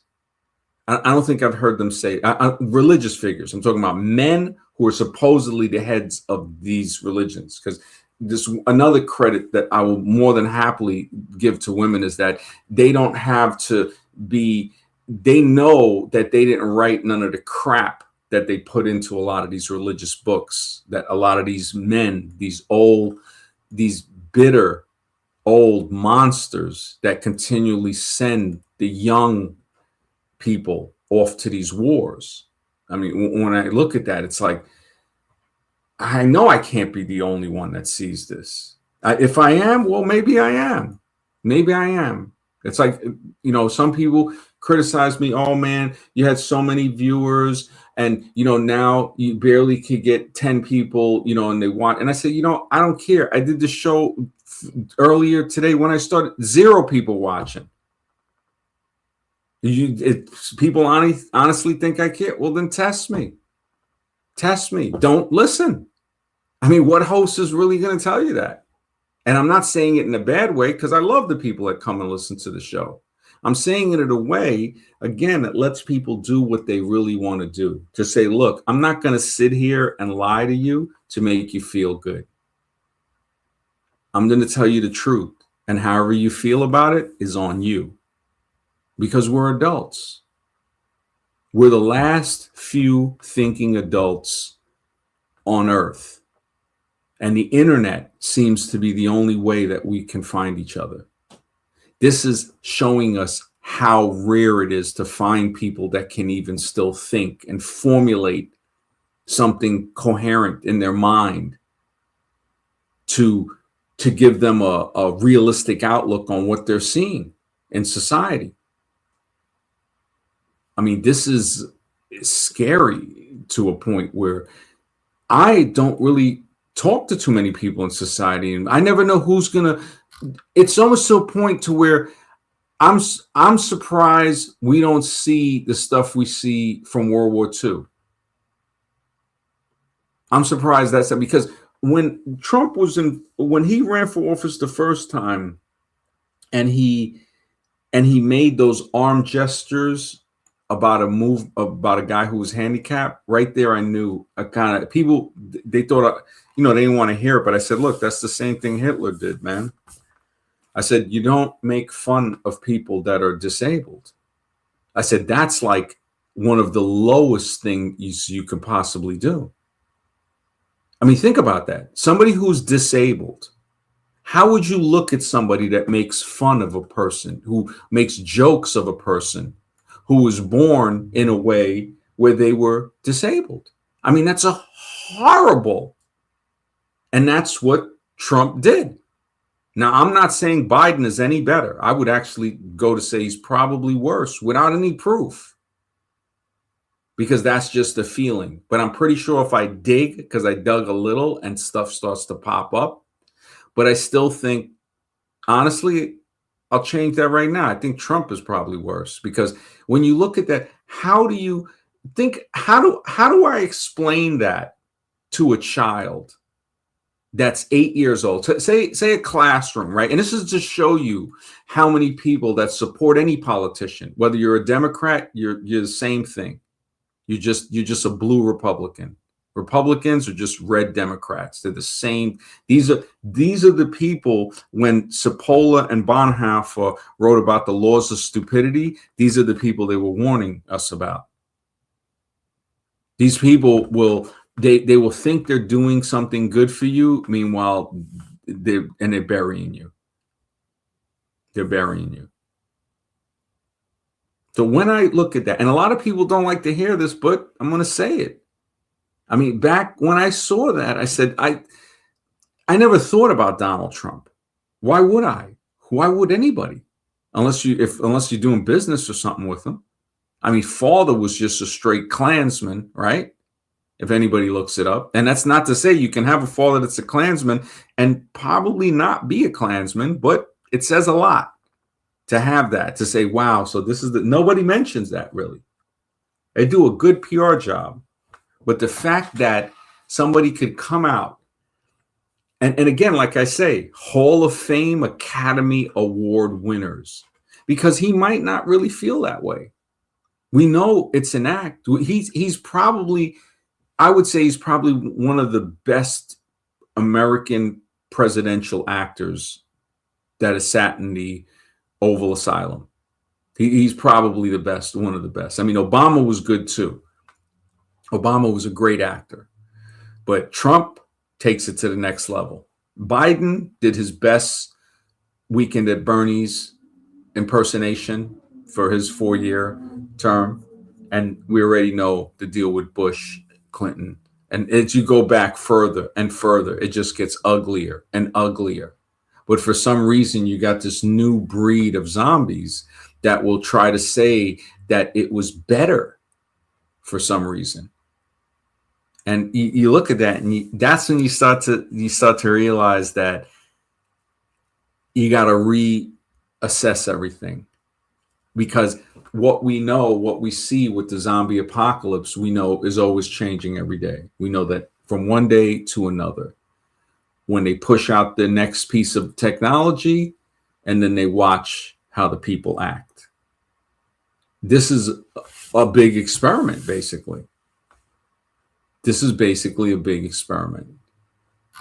It's saying, look, either you realize you're part of the experiment, and now you can try to walk in areas that are a little safer. Don't eat food that would be, more considered more like to the experimental food type, with the ingredients that you have to look up in a dictionary, basically. Matter of fact, this is something I would tell people too, to try to do, just to see, right? When you you go with your phone to the supermarket and take snapshots of items, like boxed items with paragraphs of ingredients, right? So when you take those snapshots of the ingredients, like try to look up something like tricalcium phosphate in a dictionary and see if it's even in there. You might need to use a special dictionary to get the meaning of some of these words, because I doubt very much that tricalcium phosphate is in the dictionary. I very, very much, there was, I forgot what it was, Mountain Dew. That's what it was, Mountain Dew. They have, they have that glowing look to it, that's like that radioactive glow. And then they had some other stuff in there. If you read the stuff that's in the Mountain Dew, the bright green one, the stuff that, looks like that, the Predator blood or something from the movie, that glowing green stuff. I mean, why would you? The first thing I would think is, why would I want to drink this? And I've drank Mountain Dew before as a kid and all of that. And I'm thinking, where are the parents? Why wouldn't I remember going over this with one of my cousins, telling her, like, look, I don't, why don't you feed the kid more natural foods, like, get natural fruits and vegetables. Don't let them have cake and candy and all this crap, And she's like, oh, well, when they hit 18, they're going to eat it anyway. And I realized, I was like, well, there's not much I can say after that. It's like, we'll see what time has to say. And what time said was, didn't say the nicest things. And I've learned that over time, people in general don't like to hear things about their kids, but those are people that usually raise kids that aren't worthy to even, it's like, I look at some of these people and their children, and it's just like, I'm like, you wonder, you say, how does a parent who's already a piece of crap, how do they make a kid that's worse? You wonder. I tell you, man, when I look at this stuff, it gets to a point where, yeah. But tricalcium phosphate, right? It's an ingredient. You'll find it in certain, you'll find it in like drinks. You'll find it in supplements. You'll find it as a health benefit, nutrition, right? Now, tricalcium phosphate, let's see if I just space it, type in side effects. Oh, now look at that. Look at here. So what they're telling me, right? Christ of her, good to see you, brother. Good rising from across the pond, bro. Always, man. Yep, kids raising kids, bro. You're exactly right, man. And even worse, and that's being so kind. I would even go as far as monsters raising monsters. Almost, it's like you look at some of them, and it's just like, holy smokes! It's like, why? It's that when I look at some parents, I'm like, to think that all people, having a child is like, you should, and I'm not saying that the government needs to have any more power than they already have. What I'm saying is, you look at some people and you say to yourself, like, it would be detrimental to the universe for this person to have a kid before they're educated or brought through. Like you look at people that are having kids. Like, I remember when I was growing up, there was, they try to say a teenage pregnancy problem in high schools and stuff. Maybe there was, whatever. I didn't see too much of it. There was around, but why not, like, teach the kids about that? Sex education. When they say that they have condoms, I think they were saying that they give away, like, sex education for kids. And I'm saying to myself, kids that have never had sex, or kids that they're going to educate them about that, right? Why, when you're giving them tools to have sex, why not teaching them first about, the consequences of it, instead of giving them the tools to say, well, if you want to experiment, here's condoms and stuff like that. What are you, out of your mind? Why? That's why I wrote Nightmare on Sperm Street, was for younger women and people in general to protect themselves, to say, look, most people contract an STD, I put in that book, on their first experience. Imagine how horribly traumatic is that. You think about that. How horribly traumatic is that? Somebody having sex for the first time, and then after that realizing they got an STD. Horrible.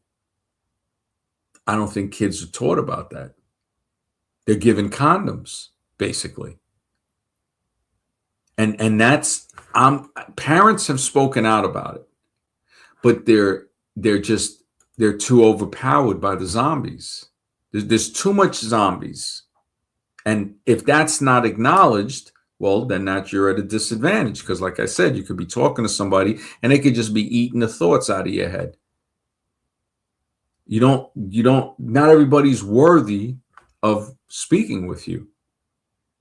You're going to have people that, and this is not saying you're better or something, that somebody's, oh, what do you think, you're better? No, I don't have as much energy. It's like, I just look at it as, sometimes you got to just call it what it is. It's like, look, I don't want to talk to you because I don't feel that it's going to benefit either one of us.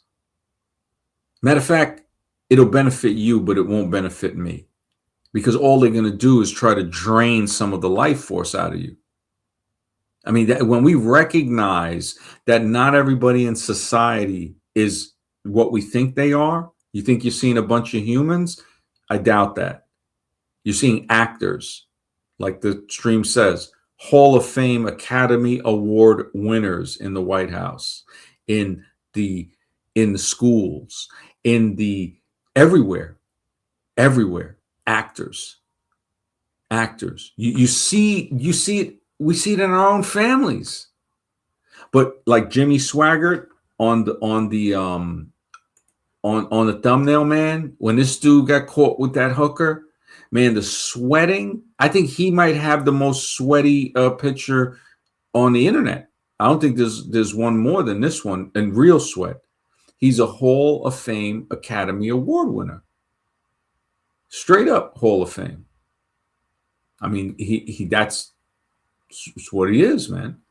This guy, I mean, to be at your church, sweating, asking for forgiveness because you sinned. I mean, how much more of a show can this show tell you it is? It's just too much front and center at this point. Too much. But everybody, Christopher says, we have them in the UK. They're called council house estates. They're called SHAVs here, which is an acronym for council house and violent. Wow. Holy smokes, man. Yeah, I mean, I wanted to open a school like a decade and a half ago. And I realized that a school is going in the opposite direction. Getting a building that, I don't know, some schools, I have to look up the tax thing because, of course, you want to make sure it's tax exempt. I don't know if it's true, but I hear most universities are like that. Like they, because you look at that and you look at the grounds, and you say, there's just no way if you had to pay taxes on something like this. I mean, taxes, like, when I look at tax, I don't see how anybody can really feel like a fully independent adult. Tax, like the tax that we get forced to pay through getting, we don't pay taxes, they take them basically. I mean, it's horrible. It's horrible when you think about it. And this is why I think this is another reason why they don't want you to think. Because if you think about stuff like that, you start to get angry. You start to say, wait a second, I'm not putting up with that anymore. So what do? You're not allowed to think about it. And we'll constantly put a thing of why we need to give your money to other people around the world. Yep. Because that alone, when somebody, I had to sit here and contemplate, like, okay, so the level of unawareness with most people is so low that they can commit certain things and they'll just go unnoticed. Like Flint, Michigan, the place without the clean water, the one place that we know of. Nobody cares about that place. It's only been 10 years, man. It's only been 10 years. I've had people come on this show and tell me that people should just move to a better area and I'm like, so the people that were living there that had drinkable water, that actually turned into dangerous water because they used a different source that started eroding the pipes to where the lead started now getting into the water, supposedly, from what they said. And I think about the guys, I think it was Brave, yeah, and a couple of his friends that were saying it. Oh, they could move. So in other words, somebody that lived there and had clean water, and the government came and did this, and you're telling me so the government can come and do something like that, and you think people can just pick up and go, what if the person is handicapped? Well, or disabled? Well, we already know he doesn't care. They're training the population not to care about that. They've already trained people to hate each other, and they've done a very good job at that. Everything is black and white. You can't have anybody see through that. Everything, they got to make it.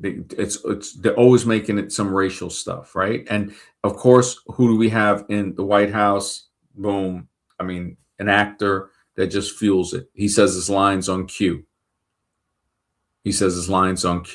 And if we look at all the stuff they show us, it's so ritual. It's all ritualistic. Him sitting at a desk with a paper as if he's smart or something. Again, you think about it. Think about Trump sitting at the desk signing papers. Meanwhile, he's not known for he's not intelligent. He doesn't have a prowess of intelligence, right? So when we where's that picture? Okay, boom. Okay, so Trump is always signing papers, right? Always signing some type of, all the presidents, they always do that ritual. See them at the desk, everybody standing around them, looking eagerly, like, I mean, just, it's creepy. And then this is him. It's funny because they kind of look alike, So you got Trump or whatever, the Wizard of Oz, handing a piece of paper that is basically a spell, a magic spell, if you believe in it. So when you think about that, this is how spells work. Some of them are spelled. They're spelled words. So they're words that are spelled And what allows them to do that? What lets them, a letter, lets them spell the word or the words on what? On a page, on a summoner, on something to summon the spell. That's what a page is. A page to call someone, to page them, to summon them over the intercom.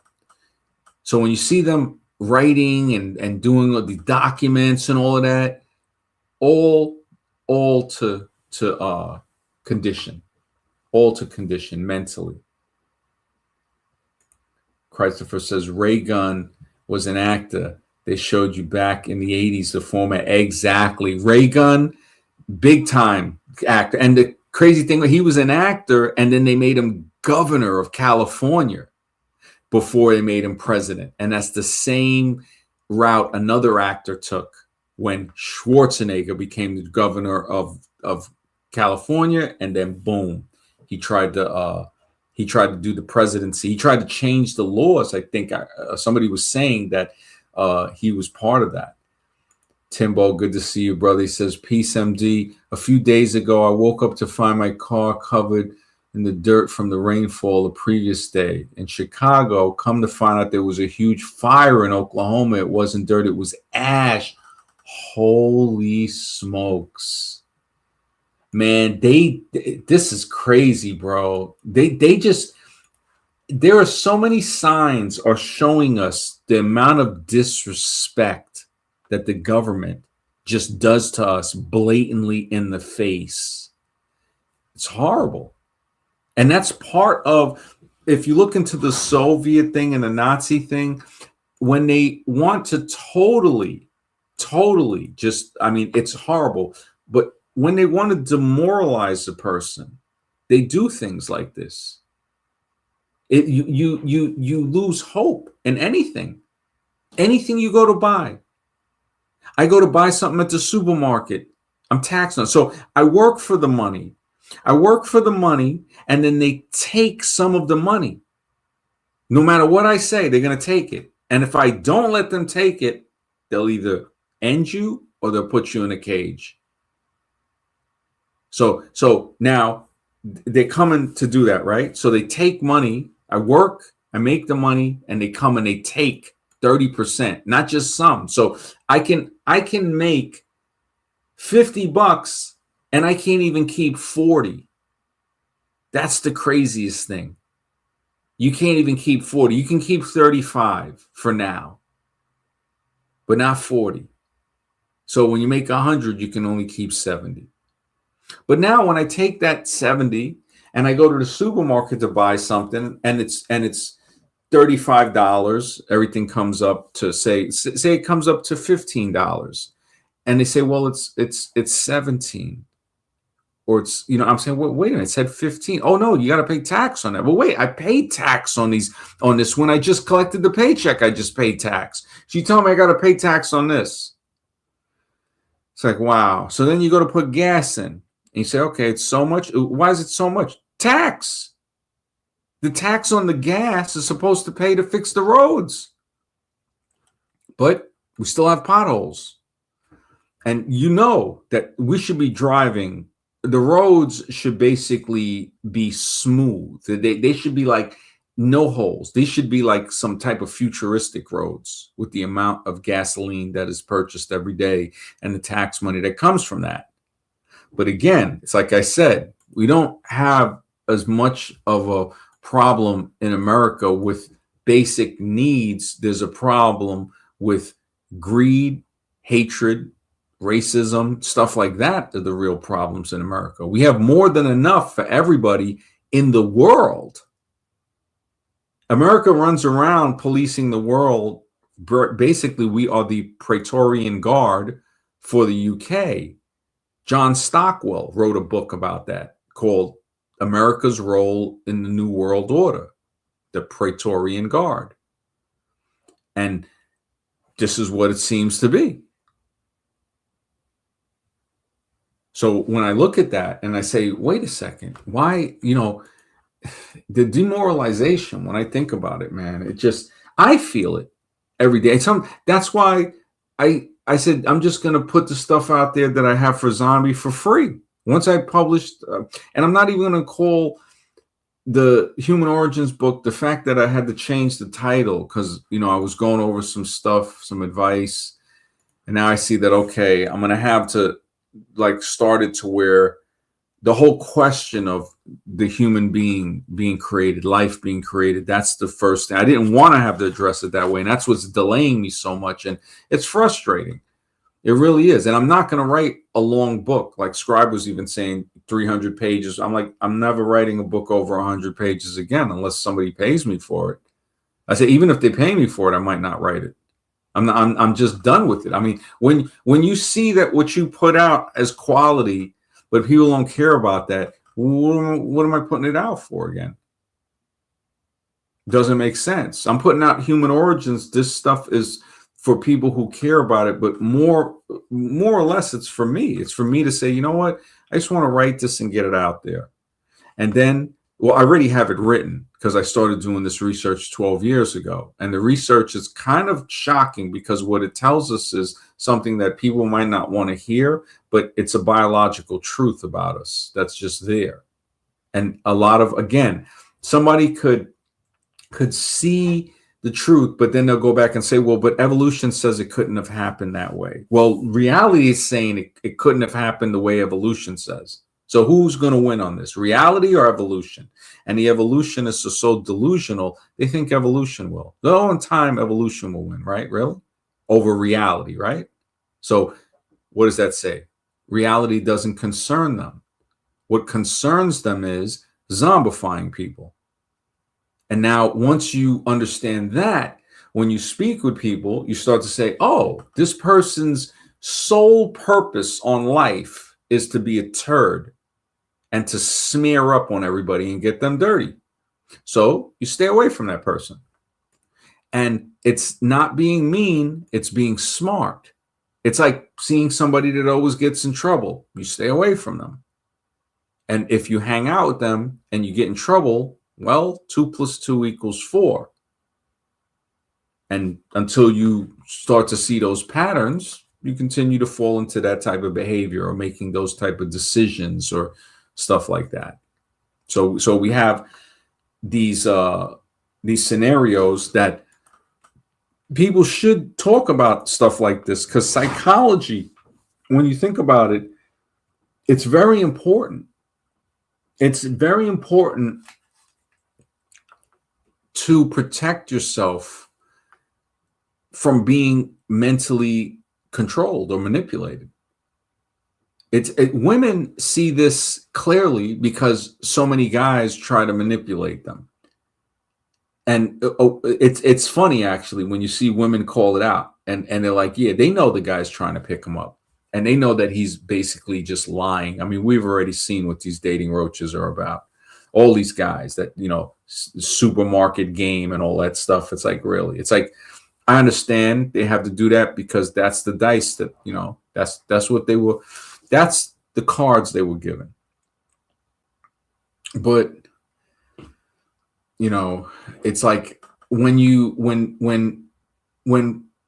women look at these guys and see right through their scheme, that's the way that if you train your mind to see certain things, you can do that with your mind. Yep, exactly. I think it was Jim Rohn, I think, that said to stand guard at the door of your mind. Yeah, man. Every day. Like Proverbs, I think, had something like that. They said, above all else, guard your mind. It's a little different. I think they definitely took it from somewhere else too.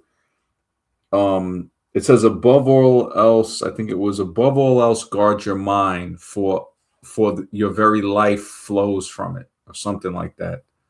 And it's so true. If you don't guard the door of your mind, that's the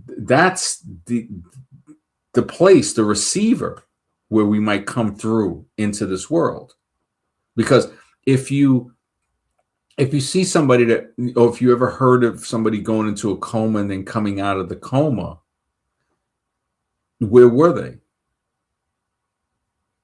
You know what I'm saying? Like, what about amnesia too? when people have bouts of amnesia. So they're cognitive, aware of all type, able to function, everything, just can't remember who they are. They can't, like, how does that happen? Like, what does that say about who we are? What does that really say? What if we're more than one thing? Like you have people that are born conjoined, right? So there are two people. They know that they're more than the one person. There are two people that were, joined and would split apart, but they didn't split fully apart. Okay. So now they're conjoined. I'm just looking for some of these other notes that I had. But yeah, so when I look at that, like, so the conjoined thing, right? What if we have something else that's in us that's not us? So conjoined twins are actually from the genetics of, so they're from the mother and father. But what if it's something that's not even us? What if it's like the bacteria? So more than half of us is bacteria. So half of the body, a little less than half, is the physical makeup. And then the other parts are, now I would say, somebody might say, well, okay, could blood and all of that stuff be akin to like, the fluids of certain machines and stuff? And it's like, it could be, but we would look at that as still as part of the machine. So the blood in our body, the fat cells, all of the stuff is still the body's mechanics. But then you have these foreign life forms that live within us, and not just a little, but a lot. Over half of our body, bacteria, microbiomes. So we start to say, well, wait a second, these bacteria, can they affect the way we feel and think? And funny enough, they can. And it's dependent also on what we eat. They can even make us crave certain things, it's been speculated. And some studies, I would think that some studies do have evidence to prove it. I mean, these things control certain areas of the mind that you wonder, you say, how that can't happen by chance. That can't happen by chance. But when the malicious weaponize the stupid, basically we get what we see today, called, under the disguise of civilization. But if anybody knows what the word civil means, I can't believe this. It is 2:27 in the morning. Somebody's flying a propeller airplane? You got to be kidding me. I tell you, man, New York, it might be a helicopter. Usually, yeah, matter of fact, it is a helicopter. Yeah. They're searching for people again, man. That, you think about that. It's like, I'm sitting here doing a radio show, and now I'm feeling the jiggle, because, when the helicopter flies, you can feel it, of them hunting somebody. Who knows what if the person is innocent or not. But it's like, wow. It's just a reminder. They're like, look, man, it's only 2:30 in the morning on a Sunday morning. We just want to remind you that, that what the deal is. We're chasing people at 2:30 in the morning. All right. Just letting you know. It just, I mean, I don't even know what to say when it comes to that, man. Yeah, sometimes I think that, man, but I think a lot of people would tell me, to come, like they say, oh, go New York. Hopefully I die in New York. I think that I'm just happy here. I've traveled a lot, so I don't really have that itch to go travel, because I did so much as a kid. I mean, I rode in the top part of a 747 when I was like 5 years old. I think it was flying to London and to see my aunt. And I remember being up, it was all carpeted and nice. And I think my father and mother wanted to wanted me to experience certain things that they could never experience. So, they wanted something better for their children. And I look back at that, even though I grew up extremely poor. I never got school clothes or Christmas gifts and stuff like that. I remember the only birthday my mother and father were present at was my 5th birthday. And after that, my parents were never present at any birthday because they were always working. So for me, it was normal to see a parent or parents sacrifice themselves basically, or just constantly work. Some people don't see their father because they're not around. I saw my father only when he was off from work. I remember every New Year's when I was a kid, I'd wait at the phone and he would call exactly at midnight, and, wish us Happy New Year. He'd work at JFK Airport, John F. Kennedy. So my mother saw the advantage of traveling a lot. Me, I never liked it. And, I've traveled first class because he worked for the airline. So you'd get a discount. I remember I was complaining about having to wear a suit because I'm like 8 years old, 10 years old. I've been flying since I was 3. So my mother told me she traveled when she was pregnant with me. She goes, "You've been flying since," she goes, "you were in the belly." She goes, you just, that's there. That's just what it is. And so by the time I was like 21 when I got out the Army, and I already had years served because I joined at 18. So that, when I look back at that, I had already had it. I had already flown so much. So by the time I had hit my early 20s, I had no desire to get on a plane. After 1990, I think the next time I flew was like 07 or something. I think, it was something around. It was a while. I used to travel by car, but I don't have that. Like the fact that I learned to drive at 14 and got my permit at 15, I was never one of those degenerate kids that you hear them always trying to steal a car. I didn't have why would I want to do that? I already knew how to drive. And I knew that stealing was wrong. I was the kid that was always afraid to steal from the store. Other kids would try to, you got to steal something, well, then I ain't going to be cool with you then, because I ain't going in the store to do anything like that to be cool with you. I always had that about me, to stay away from like gangs and stuff like that, because I knew the individuals are very weak. Maybe I just knew without knowing that I was a lion. The hyenas, when you catch them alone, you tear them apart. They're dangerous when they're in groups. They can even be dangerous when they're alone. But when you're a lion, they're not. You kind of pull people's cards. Yeah, you got to have the strong morals, bro. You know it, bro. It just, New York is to a point where it's like that movie Dinner with Andre, or Dinner at Andre's, that movie where they just sit there and they talk. And he goes, New Yorkers are the prisoners that built their own concentration camp and then became the guards. So, and he explains to him, he goes, "You're from New York, right?" He goes, "You ever tried to leave New York and find yourself back there?"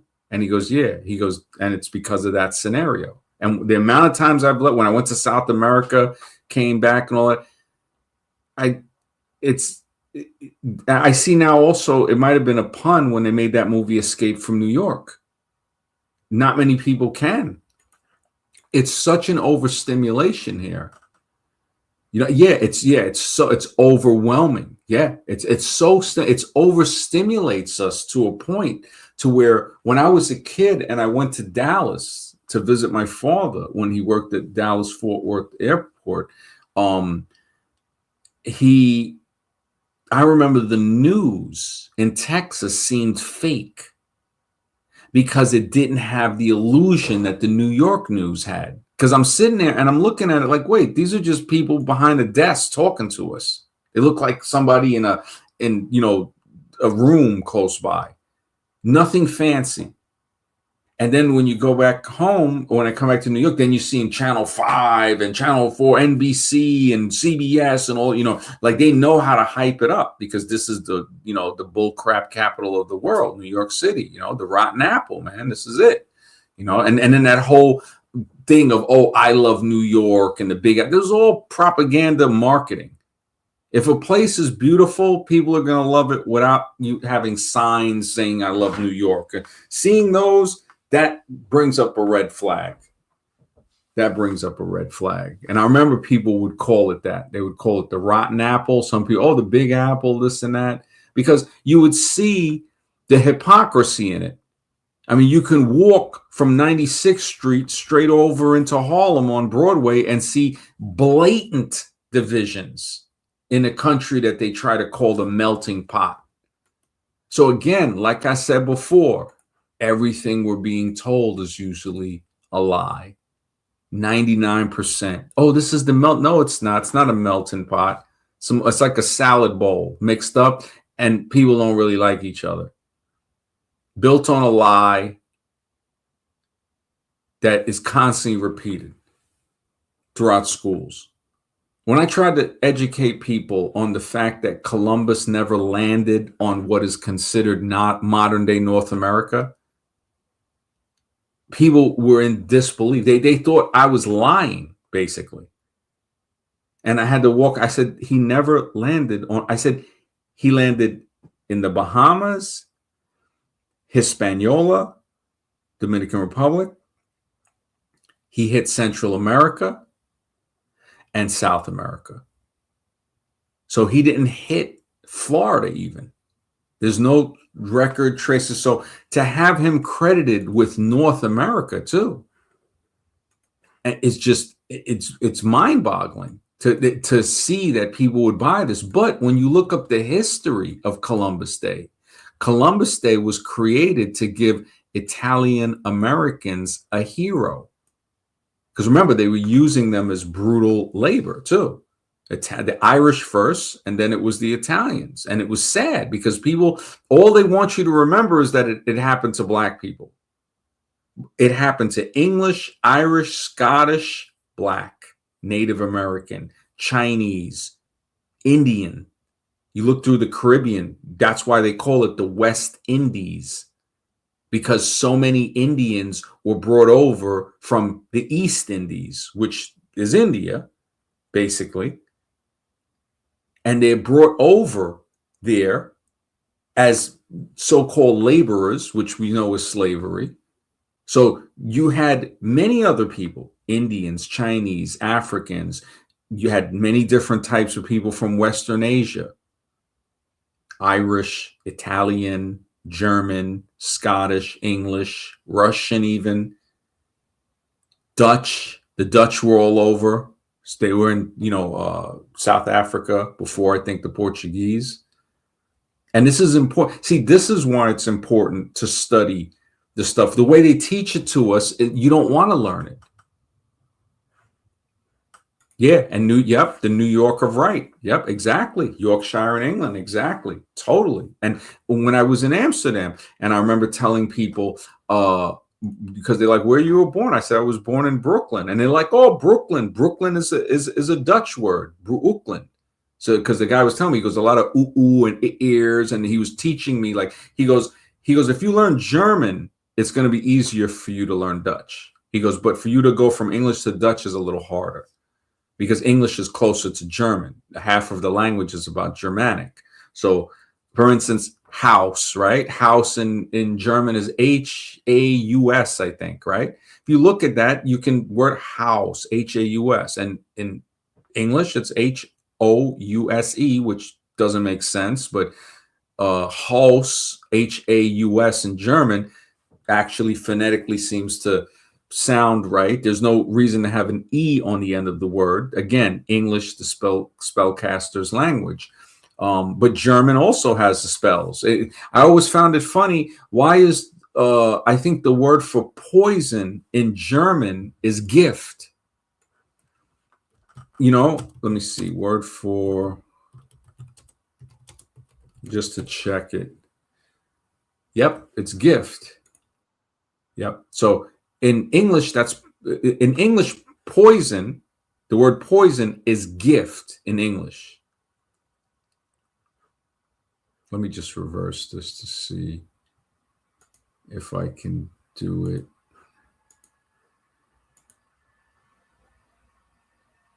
Yep. So gift in German is poison. Yeah, I remembered it correctly. So you're looking at why would they do that? Why would, if English is based half at least on German and about 40% in Latin and maybe 10% of a little sprinkle of others, a little bit of Greek here, a little, little words here and there are from other languages, like, paprika is a Hungarian word, I think. So that word itself, when we say it, that's not an English word, but it's in the English language. We say it like it just, yeah, just say it. And you know what else I think, Christopher, Yorkshire, I think New Hampshire too, because we still have a state. If you go up north from New York, you hit New Hampshire. And I think that was directly because this is New England, basically, all of these states from Maine to New Hampshire to Vermont. And then below that is Massachusetts and Connecticut and Rhode Island. And then you have New York, of course. Yeah. So Yorkshire and Hampshire, and this is where if people would learn, I would see, I could like imagine high school classes actually being like fun, to where kids would say, you know what, I learned something and I had fun learning it. Usually when you have fun learning something, you remember it. What they say, play is the highest form of learning. And when you play and you learn something in that way, somehow it sticks into the memory more. Like that song, Whistle While You Work and stuff. It's kind of like you get into the groove of something and now it becomes like second nature. We see this happen with a lot of things that we learn. Writing is one of them. At first, if anybody can still remember when they were writing in kindergarten, I remember we'd have the special paper where, you'd have like half of the line would be for the lowercase. And then if you wanted to write an uppercase letter, you would use the entire from the bottom to the top of the line. And that writing over time got easier. You start to write quicker, to a point to where how people have known, a lot of doctors do it. They'll scribble a prescription and you can't even read what they wrote. So what did this guy write? The pharmacist sometimes would have to call it in or something like that. So it becomes so, things that we do, if we do them a lot, just becomes so natural. It's like we start to do them without thinking. It becomes like a second nature type of thing. I just figure I'd throw that in there. Yeah, I'm looking. Yeah, the word. Yeah, and that always kind of had me thinking. Gift. Why is the word gift? Like if we were to say, if we hand a German person a present, and they say, well, "What's this?" To say, if we say, "Hey, I have a gift to give you," for them they say, "Wait, gift? So this is a gift?" So basically, their word is that's poison, and you're like, "Yeah, it is," but we think it's a present to them. So you see, and Mark Twain was right. He goes, what lessens prejudice is travel. And even if you can't travel, when you learn about other people's culture and language and country, they see that as a sign of respect. Like, oh, you took the time to learn about my culture. Americans look at it as, when somebody learns about our culture, we don't look at it as a sign of respect because Americans are it's American zombie. We already know, zombified. They look at it at like the foreigners need to do that, or, they just, you got to do it if you want to come here. And it's like, wait a minute. No, these people, most countries, because I haven't been to a lot, maybe like 12 or 14 different countries out of 190 something. That's not a lot. Most people are friendly in countries I've went to. They're different. from Americans. And not to say that I haven't met cool people in America, because there are some really cool people. But when I compare it to other countries are different. And maybe they look at me different because of when I speak, they realize right away I'm an American and I'm from New York. Most of them probably don't even know the difference from what a New York accent. Some people might think a New York accent is an American accent, like if the entire America would speak that way. Because remember, America is extremely large compared to a lot of countries. Extremely large. Extremely. Like you look at some countries, you know, like you look at some countries, Texas is bigger than most countries. If you just look at that, you just go down toward Latin America, you look at a lot of those countries and say, yeah, Texas is a big state. So, but yeah, English, the English language. But I did want to mention this spider. Well, I was going to save that for another thing, because there's so much stuff that I found out with like life forms and stuff like that. But I'm going to save it for the book thing. And did I? All right. Yeah, because I want to start once. I was considering, being that I gotta like change the title of this book, man. It's like really that kind of changed the date on. I mean, I don't know. I guess I'll see what happens. Hopefully I can get this thing published soon. And of course, I'll be changing the name of the channel. I had one of the names, but I don't know. I wrote it down somewhere. Yeah, we'll talk about that. And yeah, I just wanted the Academy Award winners. I wasn't going to even do a show tonight. I was getting so late, and I said, you know what, man, I got to do a show. It's been so many days, and I was streaming every day. It was going pretty well for a while. And then it was like, it's tough. I had to catch up on sleep.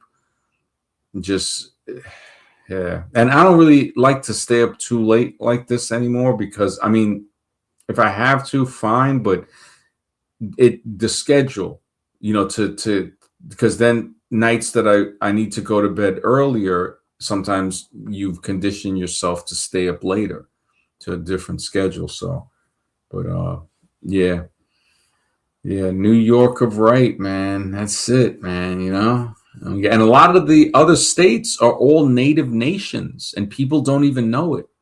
They don't. The Maine, you know, the Massachusetts, the Connecticut. You know, you look at the names on the states, these were native nations, the Alabama, the Mississippi, you know, these are the Wyoming, the Alaska. That was them, the Alaska. Canada, all through the provinces, Manitoba, you know, they have all these, you know, name of Canada itself was a nation, the Canada with a K. Kannada, I think it was. And that was a tribe. That was a nation, the Canada. And what do they call the whole country? Canada. And when you look at the Canada thing, and this is the thing about subliminals, is that Canada has one with its flag. I'm going to see if I can... subliminal, because it had it, you know, they changed so many things. Okay, let me see if it lets me save this one. I'll show this one. Oh, this piece of crap, man. Oh, brother. Okay, I'll save it. I'm trying to just save this picture real quick to show it. You know what? Let me just try to do it the way I usually do it. And just, okay, so the Canadian flag. All right, this is the Canadian flag.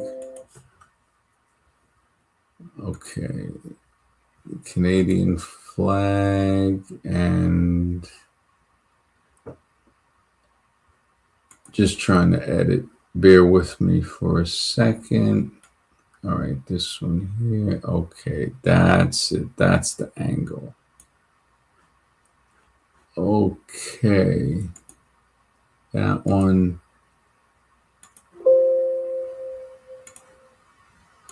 Okay, screenshotting these things. I'm not the best with not the most technical person on the computer, but let me upload this picture. Okay, so now when we look at the subliminals and like we see like flags, we already know flags are pieces of shrink wrap paper that they shrink wrap your mind. We look at the Canadian flag, right? This is a Canadian flag, but somebody said it looks like two angry men yelling downward. Now, when I cut the bottom half off, you might be able to see it easy. They're both, their noses are pointing into the middle. The eyebrow, if you go from the top, you see the eyebrows. Then you see the long nose. Then you see the open mouth going toward the bottom on the left and the right. I don't know if people noticed that. So this is the Canadian flag. This is still the Canadian flag, but you can see the white part looks like a silhouette of a man's face with his mouth open on the left and on the right. I don't know if anybody can notice that on the Canadian flag. Now, of course, I don't think it's coincidence. I mean, you really think that's a coincidence that, and now you think about that. If that's their flag, right? Could it be putting some subliminal thing of like two older men just like constantly yelling on both sides of this? It's like this has some subliminal effect, I would think. It makes you wonder how many other subliminal things are out there. And like I showed before with the gold star, the stuff they used to try to give us when we were kids, that's what they're giving us when they get older. The gold star for the man-child. The gold star for the man-child. He got to be part of the group. I mean, this is some ghoulish stuff. Straight ghoulish. But that same gold star that they gave in kindergarten, they given to 70-something-year-old zombies. And these are the guys that they'll play their programs for kids to look up to. So if they ever do get exposed for being a liar or something like that, the kids, they'll have that implant there to say, oh, but he's still a good guy. He's still a this and all of that. That's why you got people till this day, zombies that still will basically quote stuff from 100, 200 years ago. Remember, the country, it's never legitimate. There is no legitimate government on earth. But this so-called establishment this year is supposedly supposed to be 250 years old. Now, maybe now that I think about it, it's like, hopefully it'll be a good 250th, because with these guys, the way they've been going, the immaturity is not looking too safe with these guys. The way, I mean, this is, I'm very surprised at how far this has gone. And a couple people have theories, but we'll go over those soon enough. I'll try to stream tonight. Man, it's almost 3. Time just be flying, man. It was just 2:30. Now it's 2:53. It's like, holy smokes. Yeah, tonight I'll try to, if I stream, I was going to try to stream during the day, but sometimes it gets a little tough. But I'll see if tomorrow during the day or at night is better. But either or, I'll see what's up. And, I really appreciate everybody coming through, hanging out for a while. Hopefully the stream, hopefully everything will be cool. You guys take care, man. Have a great night. We'll talk again soon.